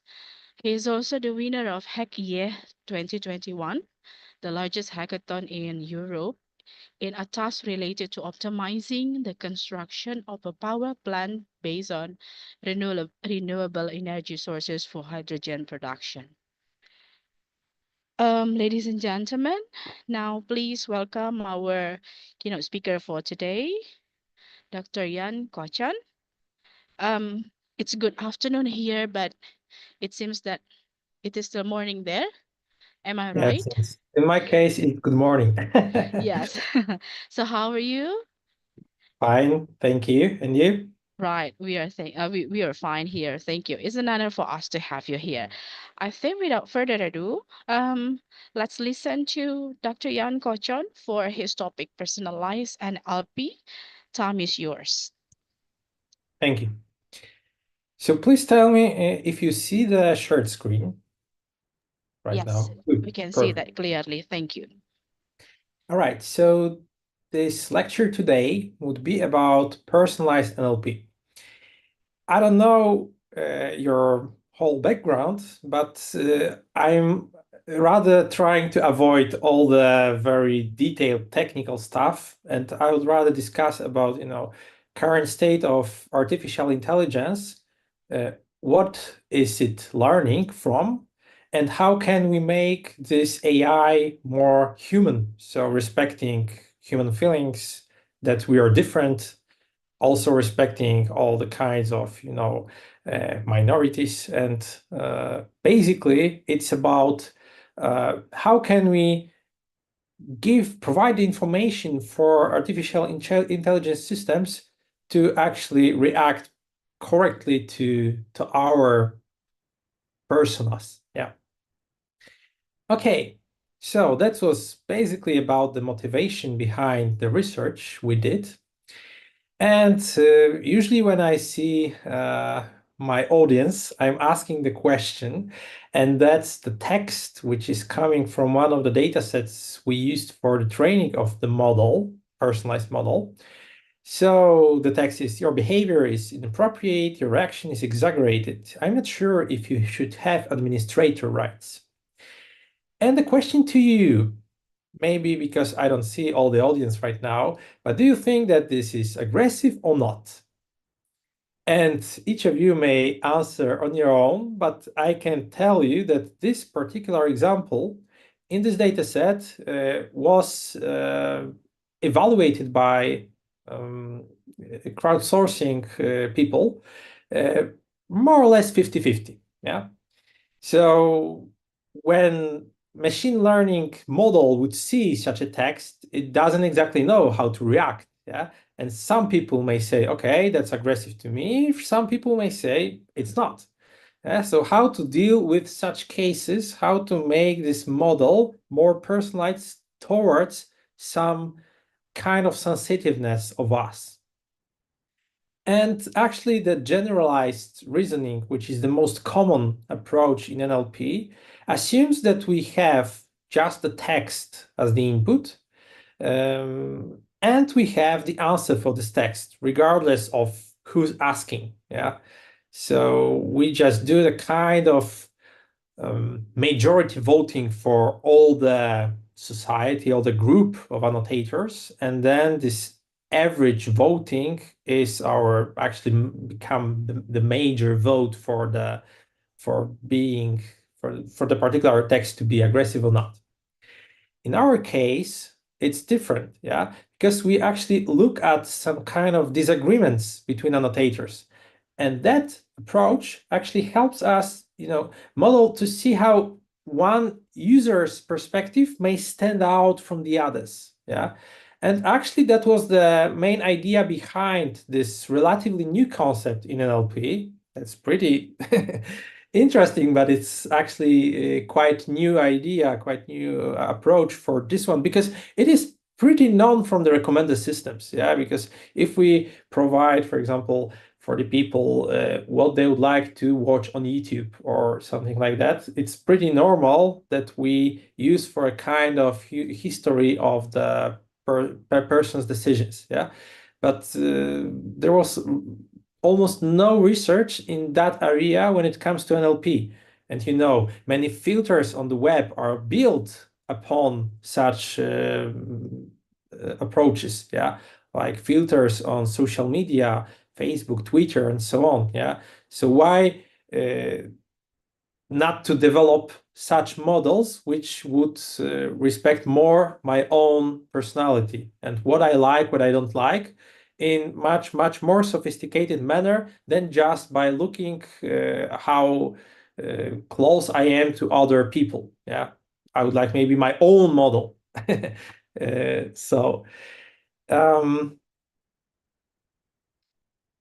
Also, our motivation comes from seeing, how hard it is to collect data that represents the views of all social groups, since they may have different opinions. Yeah.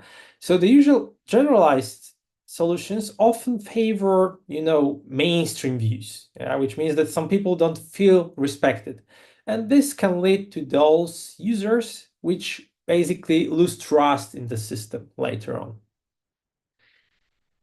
Okay, so let's now look at what kind of subjective tasks in natural language processing we may talk, which may benefit from basically using the personalized approaches. So there are many, as you can see. I'm not going to talk about all of them, but you have to believe me that they don't work well with generalized approaches. Yeah. But also we have some perspectives when it comes to these tasks. Yeah. So these tasks are like emotions, offensive, humor, and basically these three are the tasks on which we did the extensive research. But also we have different perspectives. Yeah. So people may see the same text as offensive, aggressive, funny, dismissive, and they may perceive it totally differently. So these are the reader's perspectives. Yeah. And by the way, some texts could also trigger, strong reactions, like hope or some kind of heated discussions. Yeah. But we may also look at some author's intentions, yeah, or also even generating context in some personalized way. If I would like, for example, from my system, like even ChatGPT, to generate the content in a way I like, it's needed to force some kind of personalization to the system. And currently, it doesn't work very good. Yeah, you have to prompt such a system a lot to obtain what you want. Yeah. And maybe in long term, I want that system to know me as good, so I don't have to correct or ask many times to correct my answer. Yeah. And also keep in mind that these tasks you see here may overlap, and they are also pretty closely connected. All right, so as you may expect, most of these tasks you have seen before are subjective and diverse. So for the particular text, many people may answer totally differently when it comes to their emotions, humor, whatever. So let's try to measure this diversity first. And so as we know, some of the messages are naturally controversial. So for them, we used an entropy-based measure to see how much annotators agree on a text. Yeah. So whether, for example, the text is offensive or not offensive, as we have seen on an example at the beginning, or for example, even split down to the middle. Yeah. So 50-50 when it comes to the voting. Yeah. So human-oriented measures are precisely created to showing how much a particular person's opinion aligns with the mainstream. Yeah. And basically we used here our own conformity measure and also a z-score based one. I will tell you about that later. And also we have a measure that looks at agreement across all the annotators for the entire data set. Yeah. This also includes Krippendorf's alpha as a metric, but we also did a kind of a new metric for that. We called that wave kappa, so Wrocław annotators variability estimator.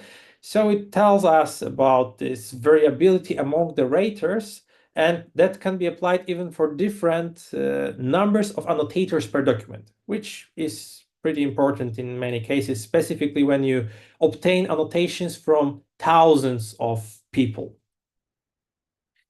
Okay, so that text with the highest disagreement between annotators is actually, from our perspective, the most valuable because it differentiates the population or the sample we test.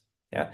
So such text for which we see the major difference tell us a lot about individual user preferences. And for this particular examples, we created a new measure of controversy. So that shows how much a document divides opinions. Yeah, and that may range from 0 to 1, where 1 means maximum disagreement, as we can see here. So we have basically this 50-50 split when it comes to the ratings. If a text is, for example, clearly aggressive or not, yeah, so its controversy decreases. Yeah? So, for example, we replaced the softer word inappropriate with stronger terrible, and now the text feels, much more aggressive. Yeah, and it also changes how users voted, and also that this balance lowers the controversy score. Okay, but how do we represent people? Yeah. So to model a user properly, we also need to see how unique their preferences are. Yeah. So for example, does a user often vote as the majority or not? Yeah. So this basically shapes the individual profile. And to measure this, we created a kind of metric which we called user conformity. Yeah. And also that may range from 0 to 1. And it shows how much that particular user votes match the majority. Yeah. So if a user agrees with, for example, half of the users from our whole annotation for the particular text, yeah, the conformity score is 0.5. Yeah. And also user can conform to the majority for offensive content, but for example, belong to the minority for non-offensive content. Yeah. So assuming that we have different dimensions of different problems, you can, vote as the majority in terms of offensiveness, but as a minority, for example, when it comes to emotions. Yeah. So basically, this is calculated based on all the text the user has previously annotated. Okay, and also when the user opinion is shared by the minority, yeah, the conformity score drops. Yeah. So this green guy here, yeah, he doesn't follow the mainstream, so his conformity is closer to 0. Yeah, and the smaller the group here, the lower the score. So basically, that's the idea behind. All right, now quickly about the perspectives. Yeah, so we can look at the text perception in, like, let's say 3 ways. Yeah, so the first one is macroscopic, and that's this general approach in NLP. So we ask a lot of people to vote, then we make some kind of major voting, and single label after these processes is assigned to the text. Yeah, and we build a model without looking for the person at any way. And of course, that's just after this final aggregations, that's one perception of the text. Yeah, and we may say it's a standard approach in NLP, and it may be found in many systems due to the fact that it's also relatively easy to obtain, easy to model, and also cheaper when it comes to just running inference of great amount of text. Yeah. Second perspective we also can consider is a mesoscopic. So that's something between this macroscopic and the particular personalization. So we try to distinguish some groups. And actually, most of the modern systems and recommendation systems more or less work like that. So they try to see how close you are to the particular groups. They model several, maybe even hundreds groups. Yeah.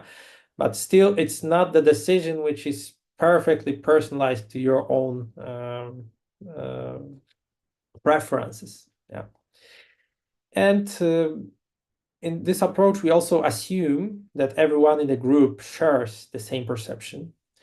And also we need some extra data pretty often, like, for example, some group identifiers, demographics, or context, which means basically gathering annotator profiles. So groups can be predefined or found using some, clustering techniques. But we may even say that due to some extent, it is a personalized method, but not strongly personalized. Yeah. And the third perspective we have is this actually our main focus. So it's human-centered. And unlike a data-centric approach, each individual is treated separately. Yeah. So actually, each individual can have their own unique class labels, we may say. And also it assumes that each person may see the content differently. And for this, we actually need information about the user, yeah, such as, for example, behavior. This demographics and social context is not very important. We see that later, yeah, because actually the behavior of the user when it comes to the annotation is the most important part which can distinguish the decision of the system later on. Okay, so in essence, in this research I'm going to present, we are mostly using past user behaviors, like, for example, these previously annotated texts by the user, to understand their unique beliefs and views. And it's more or less like, the calibration process. Yeah. So since labels are assigned individually, we don't need, generalized labels or experts. Yeah. Because every person is, its own expert, we may say. So no need for the agreement procedures like majority voting or, some kind of data processing by experienced annotators or trainers. All right, so let's start with studies on data. So the first NLP task we considered at the beginning of the research was the classification of offensive content. Yeah. And that was actually the pretty interesting story, because a group of students came to us and they say that, oh, we want to do the research about the hate speech recognition. Okay, so we asked them, all right, so what actually the hate speech is? Yeah, because it's also important in which group you are, in which society you live, and the many groups, the many definitions, and if we can even dig deeper, the many people, the many definitions of such a hate speech. Yeah, so it was pretty tricky when it comes to looking at the data sets for which there was no trainings of the annotators or what they have to perceive as hate speech or not. They were just annotating the texts as they are feeling. Yeah. And for such texts, the very important part was that the disagreement among the raters was pretty huge. Yeah. And the more subjective the task, the greater the disagreement.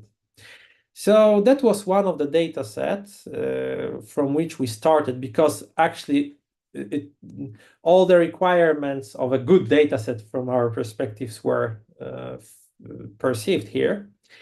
And these were actually comments from Wikipedia from the Wikipedia editors, and actually pieces of talks between Wikipedia editors. By the way, this dataset is fully open and publicly available. And the collection has 3 datasets annotated with a little bit different problems, yeah, or these tasks, we may say. So that was toxicity, aggression, and attack. And each annotator in this particular research was assigning labels from -3 to 3 and -3 was the information that the text is very toxic. +3 is that the text is very friendly. But we actually converted this here into some binary classic, like is toxic or is not toxic. Yeah. And as you can see here, about 40% of texts are controversial. So that means that they have at least one different annotation. So actually 60%, the rest of them, was either purely non-toxic or rarely purely, let's say. But it shows that for this 40% of texts, major vote doesn't work or doesn't fulfill the expectations of every user. Okay, so similarly, the aggression and personal attacks datasets have two classes, like is aggressive or is non-aggressive. And these datasets share some of the same annotators and texts. And that means that the text could be labeled for both aggressiveness and attack. And actually, after filtering, only 2100 annotators had at least one annotation and also provided some demographic details. So we had to remove some other annotators and the annotations from the dataset, but the number of text actually stayed the same. And we have also, as you can see, a lot of these controversial texts for which we don't have the agreement on the whole group, which was annotating the particular text. Yeah, and we actually started with this aggressive one. Yeah, it contained around 100,000 comments, each with average of 10 annotations from these 2100 people. Yeah, and here you can see that about 18% of annotations were labeled as aggressive. And actually, as you can see, this collection is pretty imbalanced, but about 50% of all annotations, looking from the perspective of the user, were controversial. Yeah. So meaning that at least one annotator in this particular text disagreed. Yeah. So this 50% of voting needs a more personalized approach. Yeah. So we also developed and tested several methods to address the problem. And actually, the thing I would like to also mention here, that's very important part actually of the study, is the splitting of the data into some subsets for the training and evaluation purposes. So this Wikipedia detox data comes with its own train dev test splits. Yeah, so for ML guy like me, it's important that I'm training on just the training data and evaluating the model on the held out test data, which the model didn't see before. Yeah, so that's the simulation that new data comes to the system and I can see what's the performance of my system. But also we added some new split, yeah, because now we want to look at different users and generalize some features from their past annotations in order to see how the model, by just seeing some of the past data annotated by the person, may use the data for increasing the accuracy of the prediction for that particular user for the new texts. So since we are focusing on human text perception, we split the data by users, and these are rows. And that means that different users and their annotations were used for training and different users for testing in this particular approach. Additionally, the text from this dev or development dataset were used to calculate the user's conformity for training. This is this brown area.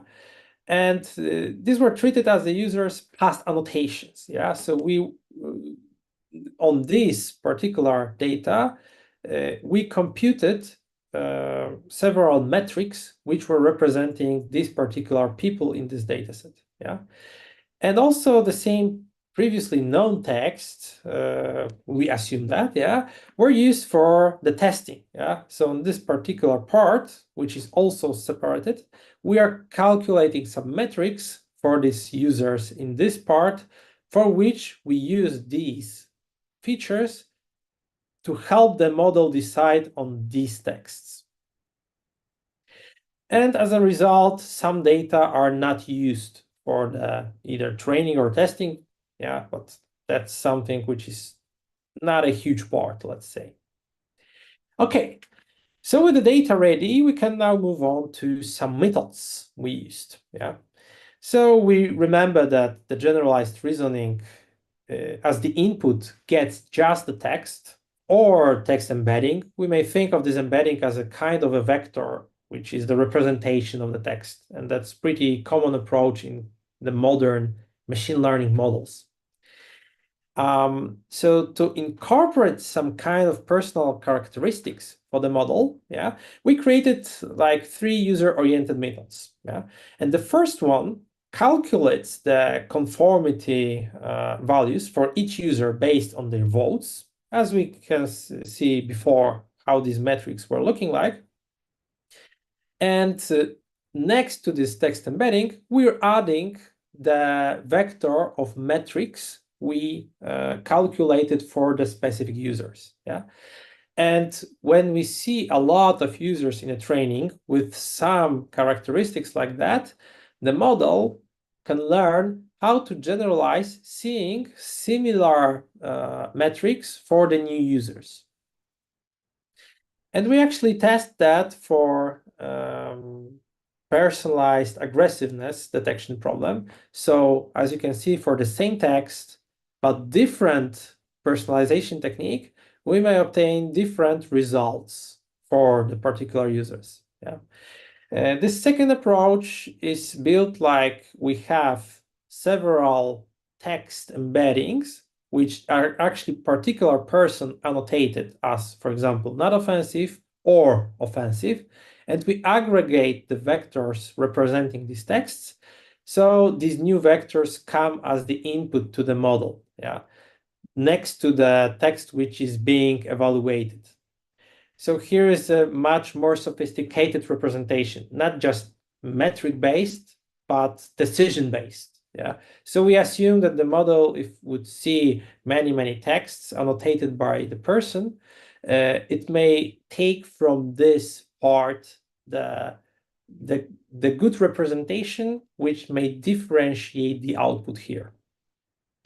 And here is another method like similar like this before, but this time we do not average these vectors, but treat them separately, which actually increase the computational complexity a lot, yeah, because it's a pretty long vector, but it's also pretty accurate. Yeah. So we also have to balance between computational complexity versus quality due to the fact that, you know, assuming we have like millions of users, these are important factors that matter. Okay, but let's see the results, whether it helps us or not. So here, during evaluation, we also compared our personalized approach, and this is this upper orange line here, with the generalized approach, which is that bottom red line here. And we can see that there is actually a noticeable improvement when we use a kind of personal embeddings. And that the difference is, and the significant difference is observable even when we have just at least one text, historical text annotated by the person. Yeah. So even that thing gives us a lot of information. Yeah.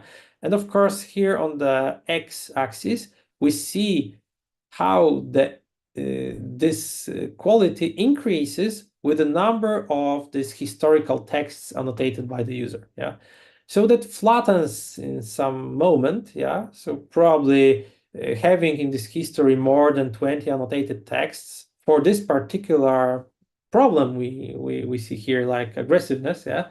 Probably there is no need to annotate more for the particular person in order to have much better personalized solution.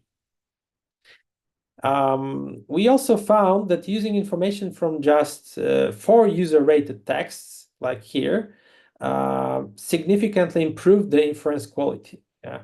So we may say that this 4 was like the gold number for which that statistical difference was the greatest. Yeah, and actual further improving that wasn't always okay. And as you can see, the different methods of aggregation of the information, the different also the results. Yeah, and actually this annotation-based approach was the best one, and we can even benefit largely from more annotated text from this particular person in the history. All right, and also as expected, the main improvement was seen in the most controversial texts. Yeah, so the more controversial the text we provide as the input, the greater is the gain coming from the personalization techniques. Yeah, so this first 50% of documents, had very little controversy. Yeah, but these crucial gains and the biggest difference are observed for this most controversial, as we can see here. Also, that was a kind of side study, we may say, from this particular approach. We also analyzed documents versus these human embeddings we can learn from that particular approach. Yeah. And also we found that some annotators have very little variation in their annotations. Yeah. So we ask people for annotating text if they are aggressive or not. They see different texts, but they annotate the same. Yeah. So actually, we may say that probably that could indicate suspicious or even fraudulent behavior. Yeah.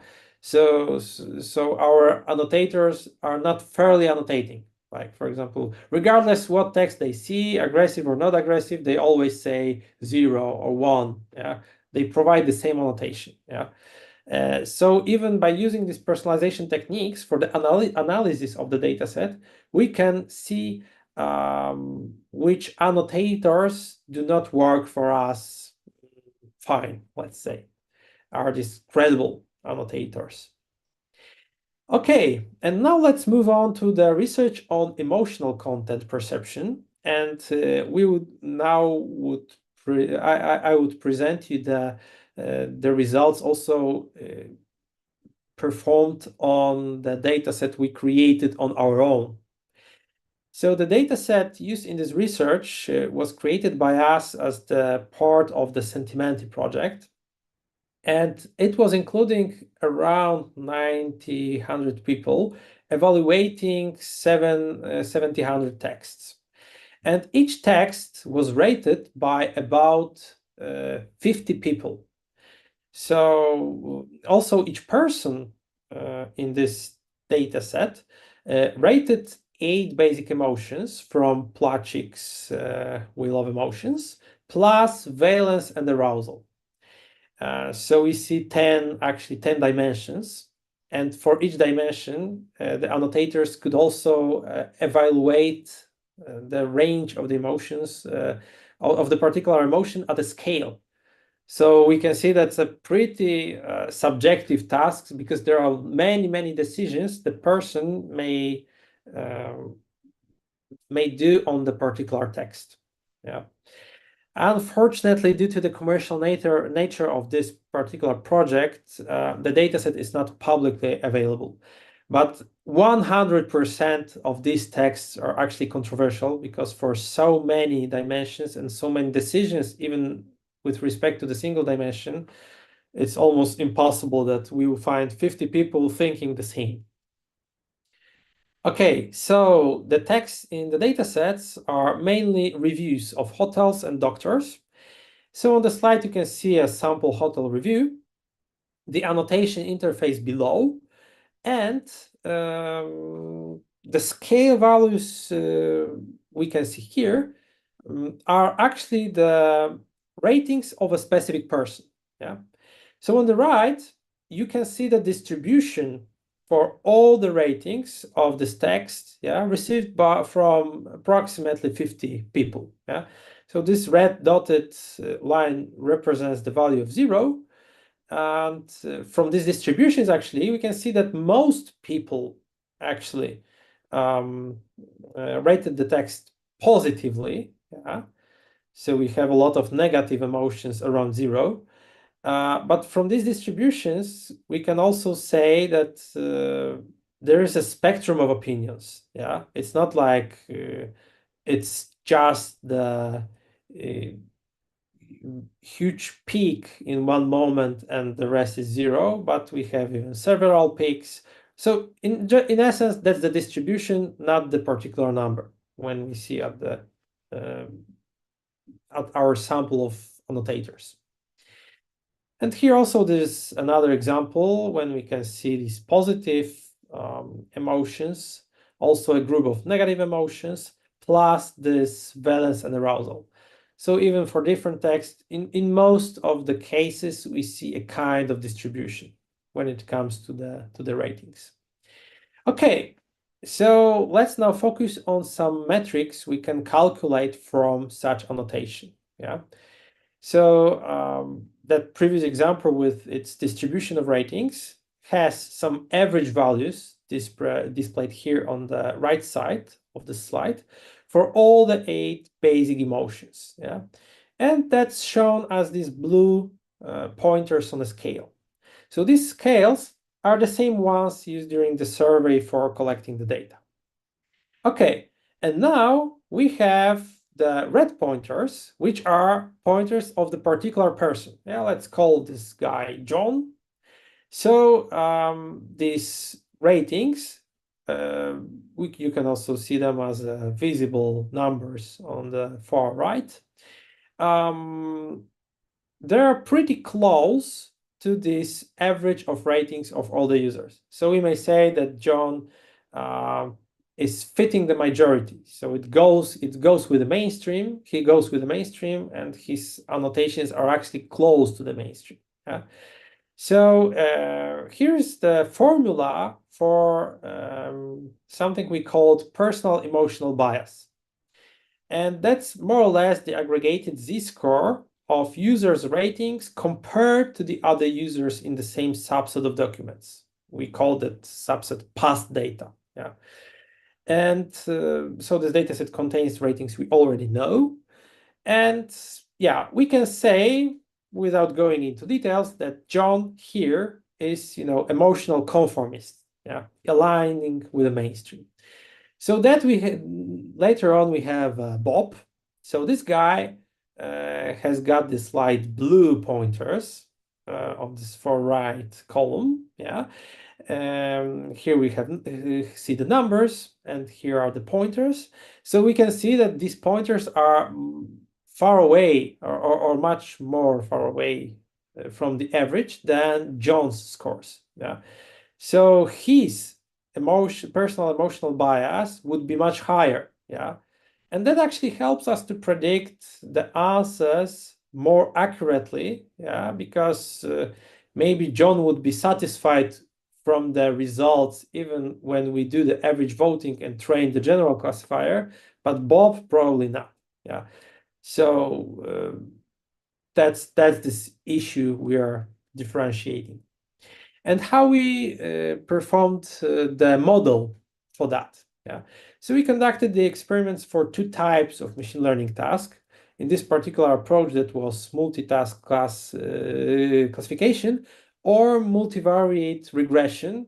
Actually, the second approach is much better for our dataset because we have for each dimension the value on a scale. So in essence, we also, without going into details, classification doesn't distinguish if I do the mistake because I said 2 and I should say 3.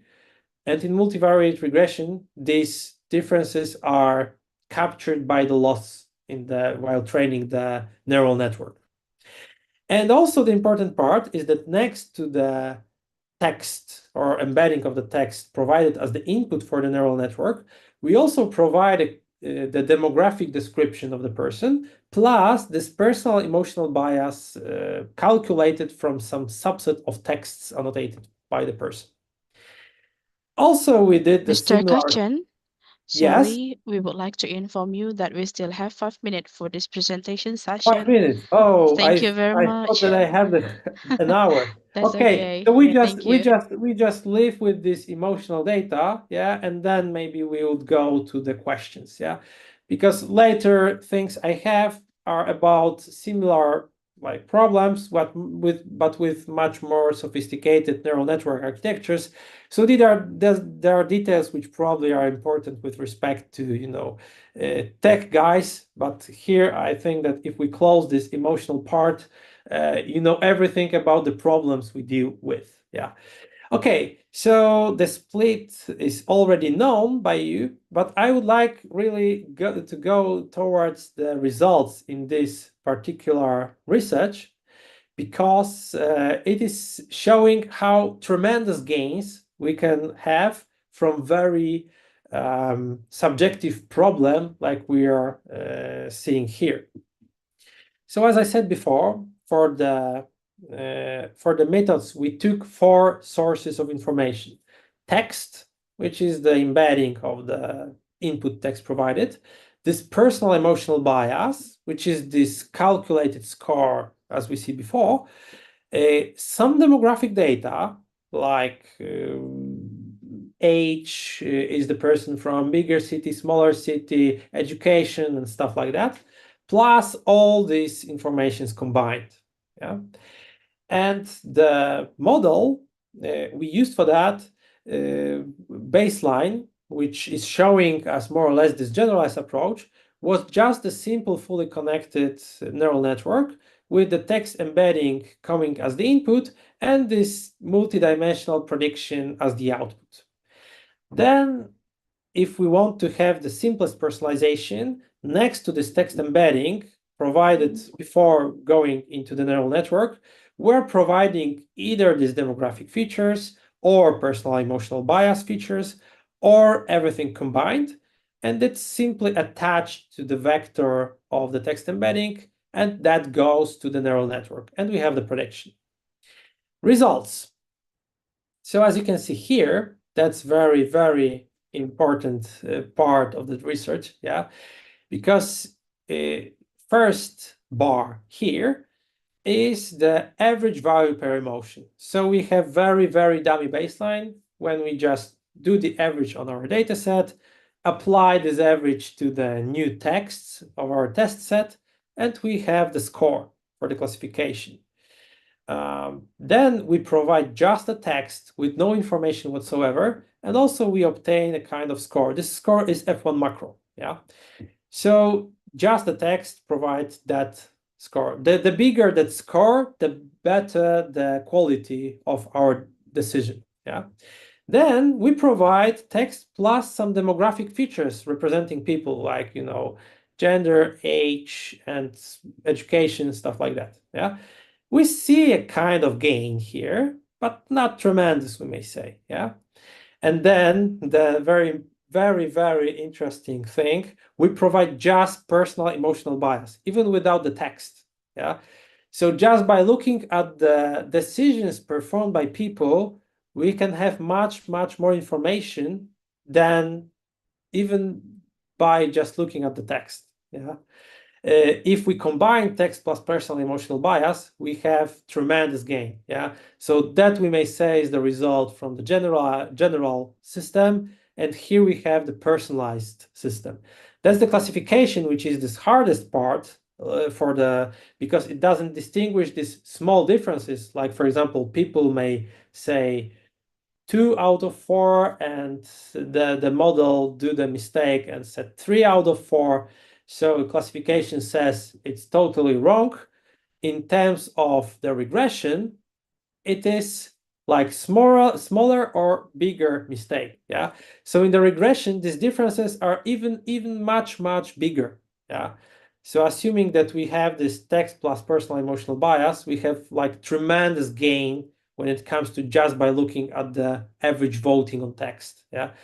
And, you know, right now there is a discussion that we should look at these gender things and age things and education things. It's nothing compared to just looking at the behaviors. Yeah. And also that was pretty different when it comes to different emotions. Yeah. There were some emotions which are much obvious and maybe more perceived by people similarly. Yeah. So these gains for some obvious emotions like joy or positive valence, yeah, like positive if the text is positive or negative. So these gains were smaller than for more sophisticated emotions, like for example, surprise, yeah, for which we observe even the gain equal to, you know, about 40%. And also, as before, only one document was making the difference when it comes to adding this historical text to our calculations. Yeah. So even this one text make a huge difference. And also that's important whether we take just random text or the most controversial ones. Yeah. So it's much better to take controversial documents for our data from which we are building personalized model, yeah, because that gives us the most information of how particular person differs from each other, from the society. And maybe one of the latest slides I want to show that the very interesting thing was the big correlation, and that was nearly linear negative correlation between the annotators agreement level measured as a Krippendorff alpha and the performance of the regression model on the particular dimensions or emotions in essence here. Yeah. So that was also very interesting observation. Okay, so maybe I'll stop here. Thank you very much for your attention and maybe some questions right now. Okay, thank you very much, Mr. Kajan, for the wonderful presentation. Now we can come to the Q&A session. Here in the chat box, there are some questions already. Should we invite one of the participants to ask directly? Like we have Pak Latius here. Would you like to interact directly or let me just read the question for you? All right. Mr. Kajan, the first question is, it is from Latius Hermawan. How to collect data to create an LLM chatbot that users can certainly personalize in a topic, for example, in the case of finance? All right, that's the first question. Okay, so maybe I would answer like it's not important whether it's finance or not, but probably in terms of finance, it's much better to. Oh, I hear myself somewhere. No, okay. So when you want to make such a data set for finance data, actually we had even the the project about the finance data. I'm really sorry because I'm hearing someone here. Yeah, we're going to handle it. Yeah, Thank okay. you.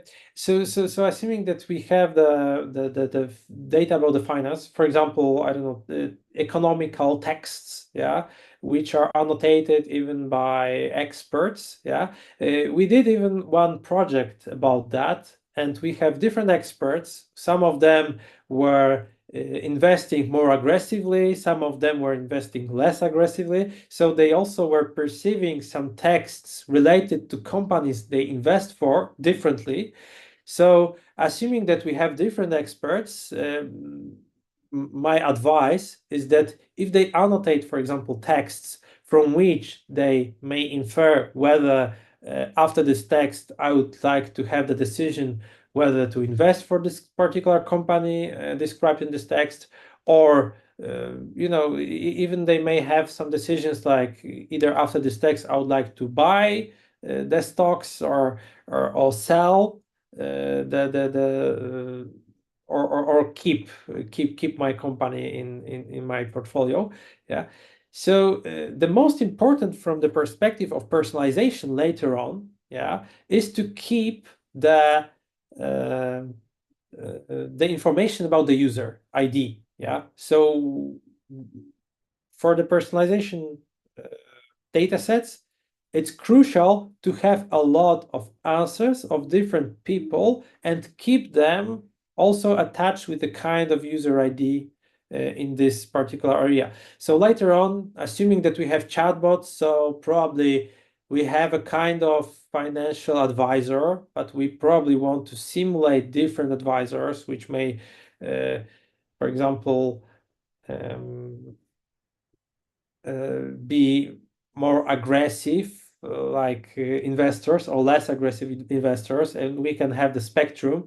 So assuming that we have, we want to have this from the perspective of the bot itself, we have these personas, So then we have to collect the chats from these investors, which have their own characteristics, But then we also may collect the information from users, assuming that we have real chats, with these users.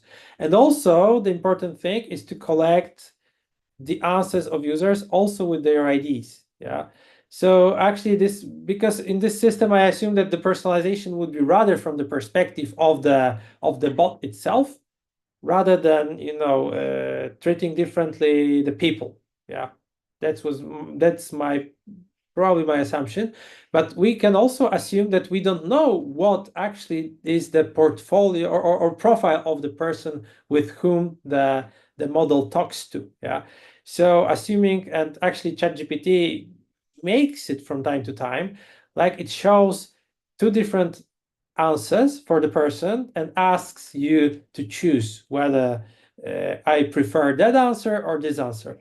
And actually collecting such information may also give us the hint for the system whether the particular person talking to the virtual financial advisor likes more this, more aggressive investing way or less aggressive investing way. And then you can even, by just talking and looking at what the person what are the decisions of the person, you may switch between different bots and with different approaches of investing, for this particular person. That how I would do that probably. All right, thank you very much, Mr. Kajan. Will that be okay to have one more question from the Yes, chat okay. box? Right, it is from Alvin Gusti Alamsyah. Regarding how we limit AI to function according to each user. Is it by collecting data on user habits? And have you used Phyton to build the application so far, or are there any other additions? All right. Okay, so let's maybe start from this first part, So how we limit AI to function according to each user, Actually, assuming that AI is becoming more and more present in many systems, So there was one very interesting research about Facebook users. It was from like a few years ago. It's made also by one of the Polish guys, Kosiński, but it was very famous research, like known around the world. So the results were like, for example, when I log in the first time to Facebook and I'm doing 100 clicks on interactions with the platform. So after this around 100 clicks, that system knows about me much more than even my partner of my life. So how we can limit AI to this function according to each user? It's the simplest answer would be don't use AI. But maybe the better answer, and that's something which probably would be very famous in a moment. Own your AI. I mean, if you have the language model installed on your computer and which works with you, and this data, your preferences do not go out of the system, you're pretty safe, yeah? And the company doesn't know anything about you or whatever, but that assumes that we have the open technology available for everyone, or even the closed one, but I'm just buying the system, installing this on my computer, and it doesn't communicate anywhere outside, yeah? So so that's the limitation. I mean, we still can perceive personalization because that's my own system, yeah, but it doesn't go anywhere outside, yeah. So it collects the user habits just internally, we may say. And the second question, if I used Python, yes, I mean, most of the AI libraries are built around Python, and even if you dig deeper, so under the hood is mostly C++ or even the pure C, some CUDA kernels and so on. Yeah, all the high-level libraries are written in Python, so that's the easiest way of going deeper into learning of your own models, for example. Thank you very much, Mr. Kachan. Well, dearest participants and Mr. Kachan, due to the time limit, we are sorry for not being able to read all questions at the moment. Thank you very much, Mr. Kachan, for the Thank you very much. answer, for the sharing session, and thank you also to the participant for the questions. Now, over to you, MC. Would you like to stay for a while, Mr. Kachan? Okay. Yes, all right. So as a symbol of appreciation, we'd like to hand over a certificate for you, Mr. Yan Kochan. Thank you. Thank you All right. very much. Yes. Would you mind to say something, Anas? All right. So, Yes. I'm Mr. really Kachan, glad that I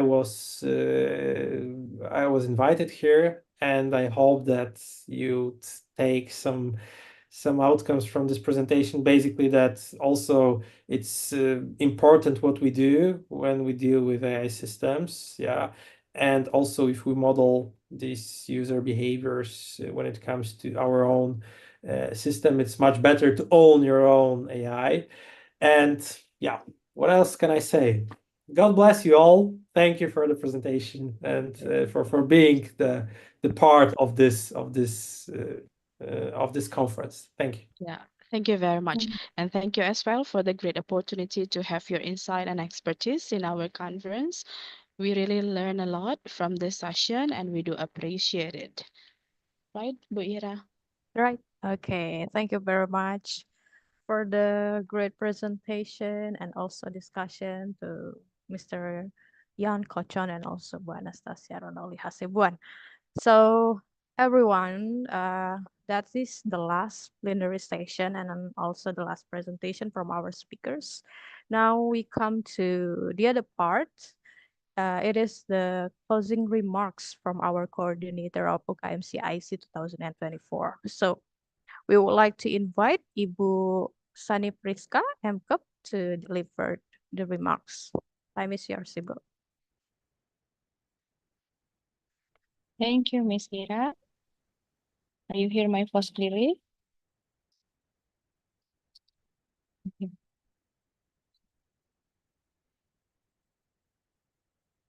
The Honorable Head and Council members of Musi Palembang Foundation, the Honorable Rector and Vice Rectors of Musi Caritas Catholic University, the Honorable Chairman and members of Indonesian Catholic Lecturer Association, the Honorable Deans, Vice Deans, Head of Study Programs and Lecturers of Musi Caritas Catholic University, the Honorable Keynote Speaker, Invited Speaker, Presenter and Participant of UKMC IC 2024.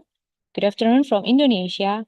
First of all, we are glad to have you all to participate in our UKMC IC 2024 with the theme Bridging Interdisciplinary Studies, Discussion, and Innovation on Global Issues.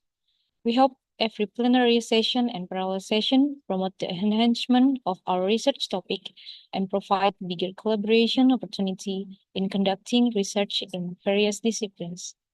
In plenary session, we are honored to have our wonderful speakers from Taiwan, Malaysia, Eswatini, Scotland, Holland, and Indonesia that bring fruitful insight and brand new perspective related to many disciplines, especially in health, economic, education, science, and technology. In this conference, we have 204 participants and 33 presenters, especially from 3 countries, Indonesia, Taiwan, and Philippines. At last, we would to express our profound gratitude to Musikalitas Catholic University and our collaborator, Indonesian Catholic Lecture Association, so that we could hold this special event. And for our keynote speaker, invited speaker, participant, and presenter, thank you very much for your great participation in this conference. I hope all of you, enjoy this conference and see you again with the other team at UKMC IC 2025. Thank you. I give it back to Miss Ira. Okay, thank you very much, Husani, for the remarks. All right, ladies and gentlemen, I believe that we have announcement, yeah, Pak Denny. Yeah, Pak Denny would like to share with us a few information regarding to publication, everyone. So pay attention. Yeah, thank you, Miss Ira. We have a great 2 days conference because we have global speakers in actually it most of continent from countries. So we have wrapped up about 6 topics in 4 fields in economy, science and technology, health science, and also in humanity and education. And the next information that I want to tell you, all the participants and also the presenters, the certificate of this conference will be sent by you in the group or by email. Maybe it needs about for at least a week. We'll keep you informed by our WhatsApp group, and especially for the presenter, you have opportunity to publish your paper in several options. First options, you can publish your paper in our proceeding. It will be national proceeding with ISSN. If you take the first option, there is no additional charge publish. And the second option, you can publish with our journal partnerships. Maybe I share for a moment the list of our journal partnership. Yes, I believe you can see my share screen. We have 15 journal partnerships in economy, health science, humanities and education, also for science and technology. So you have opportunity to publish with us in our partnership journal. They have ISSN national index and also accredited in Sintas level. So we will give you the link for these choices of publications in the WhatsApp group, presenter WhatsApp group. Maybe that's my information, Miss Ira. All I right. give it to you. Yeah. Well, thank you very much, Pak Denny, for the information. So for the presenters, you have a lot of choices. So we strongly recommend you to publish your work, yeah. So you can share with more people, yeah, through the publication on the certain journal. Okay, so we finally come to the end of our conference ya Pak Denny ya. But before that, yeah, we have started our conference by prayer. We will close it by prayer also. For that, we would like to invite Romo Heru to lead the prayer. Thanks, Romo. Okay, thank you, Miss Ira. I will lead the prayer in Catholic tradition. Those of you who practice a different faith are welcome to pray according to your beliefs. In the name of the Father, and of the Son, and of the Holy Spirit. Amen. Heavenly Father, as we gather to close this inspiring conference, we express our gratitude for the diverse voices and perspectives shared by our esteemed speakers from several nations. Thank you for the valuable insights and the vibrant discussion that have enriched our hearts and minds. We ask for your knowledge gained here, lead us to greater understanding and collaboration, fostering peace and goodwill among all. Guide us in our journey ahead, and may we always strive to reflect your love and wisdom in all that we do. We ask this through Christ our Lord. Amen. In the name of the Father, and of the Son, and of the Holy Spirit. Amen. Thank you very much, Romo Heru, for leading the prayer. Okay, ladies and gentlemen, we come to the end of our conference. On behalf of the committees, we would like to thank you one more time, especially to our wonderful keynote and also invited speakers, and then our active presenters and also participation. We do really appreciate for your participating in our UKMC IC 2024. So, and Pak Denny, would you like to say something? Yes, Miss Ira. Once again, we have a great pleasure to have you all here. And maybe we can meet again in UKMC IC 2025. For sure. For sure, hopefully. All right. Yeah. Thank you, everyone, and have a nice day. See you. See you.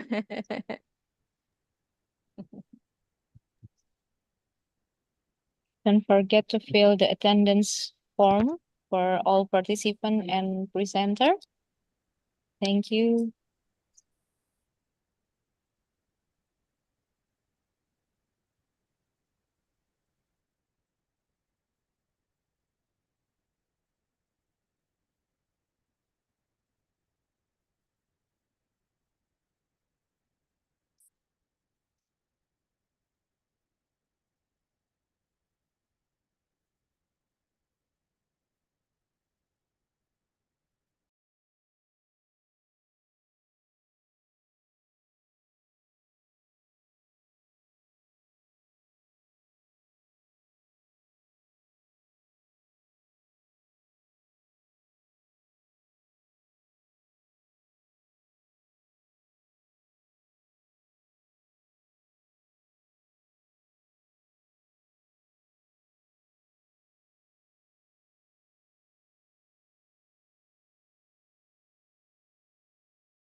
Okay, one more time, we would like to remind you to fill the attendance. We have provided the link on chat box. Don't forget to fill in order to claim the certificate.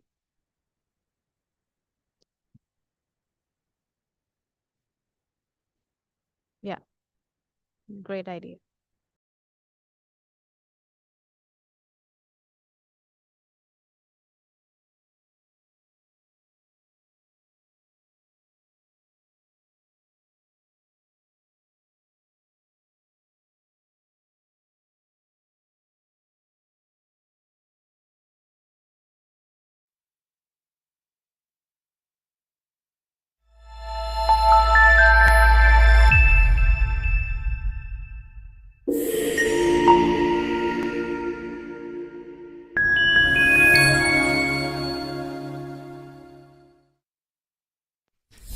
Kampus Merdeka adalah kebijakan yang dikeluarkan oleh Kemendikbudristek dengan memberikan hak kepada mahasiswa untuk mengambil mata kuliah di luar program studi selama 1 semester dan berkegiatan di luar keperguruan tinggi selama 2 semester.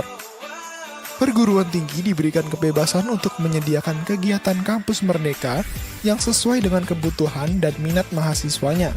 Berikut jenis kegiatan yang tersedia di program kampus merdeka, yaitu magang bersertifikat, studi independen, kampus mengajar, pertukaran mahasiswa merdeka,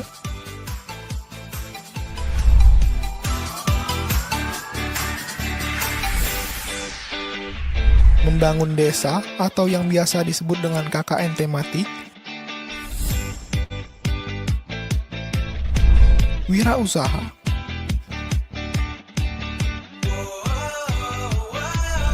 magang mandiri prodi,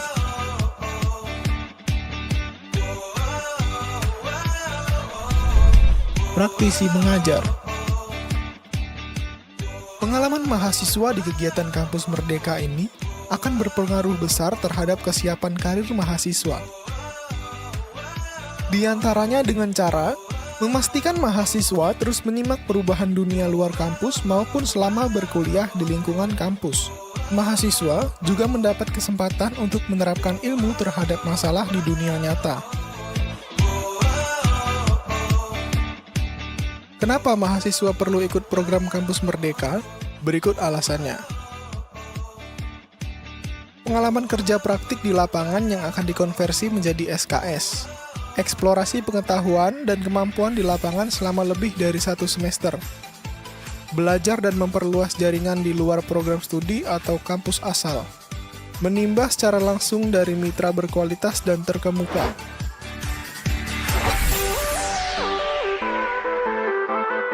Studi atau proyek independen dari informatika. 2 mahasiswa program studi informatika UKMC lolos dalam program MBKM MSIB Angkatan 6 dengan program Bangkit oleh Decoding Indonesia. Bekerja sama dengan Google, Tokopedia, Gojek, dan Traveloka. Mereka mengikuti kegiatan ini selama 1 semester pada semester genap 2023-2024.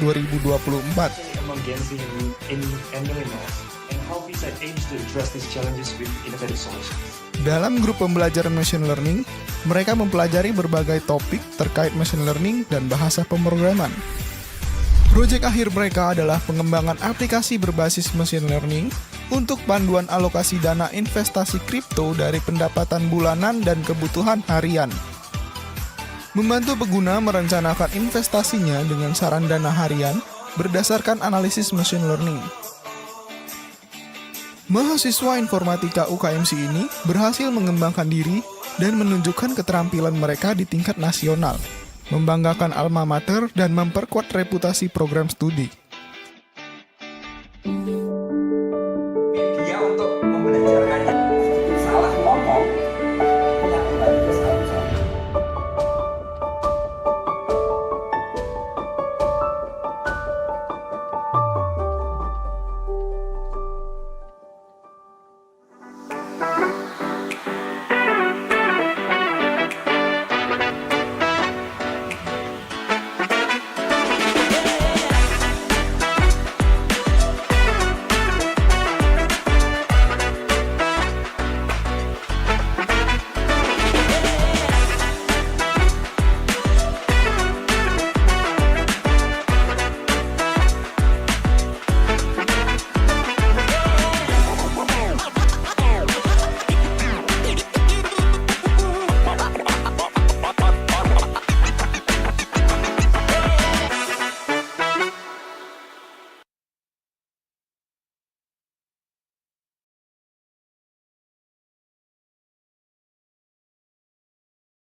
Lima yang keluar.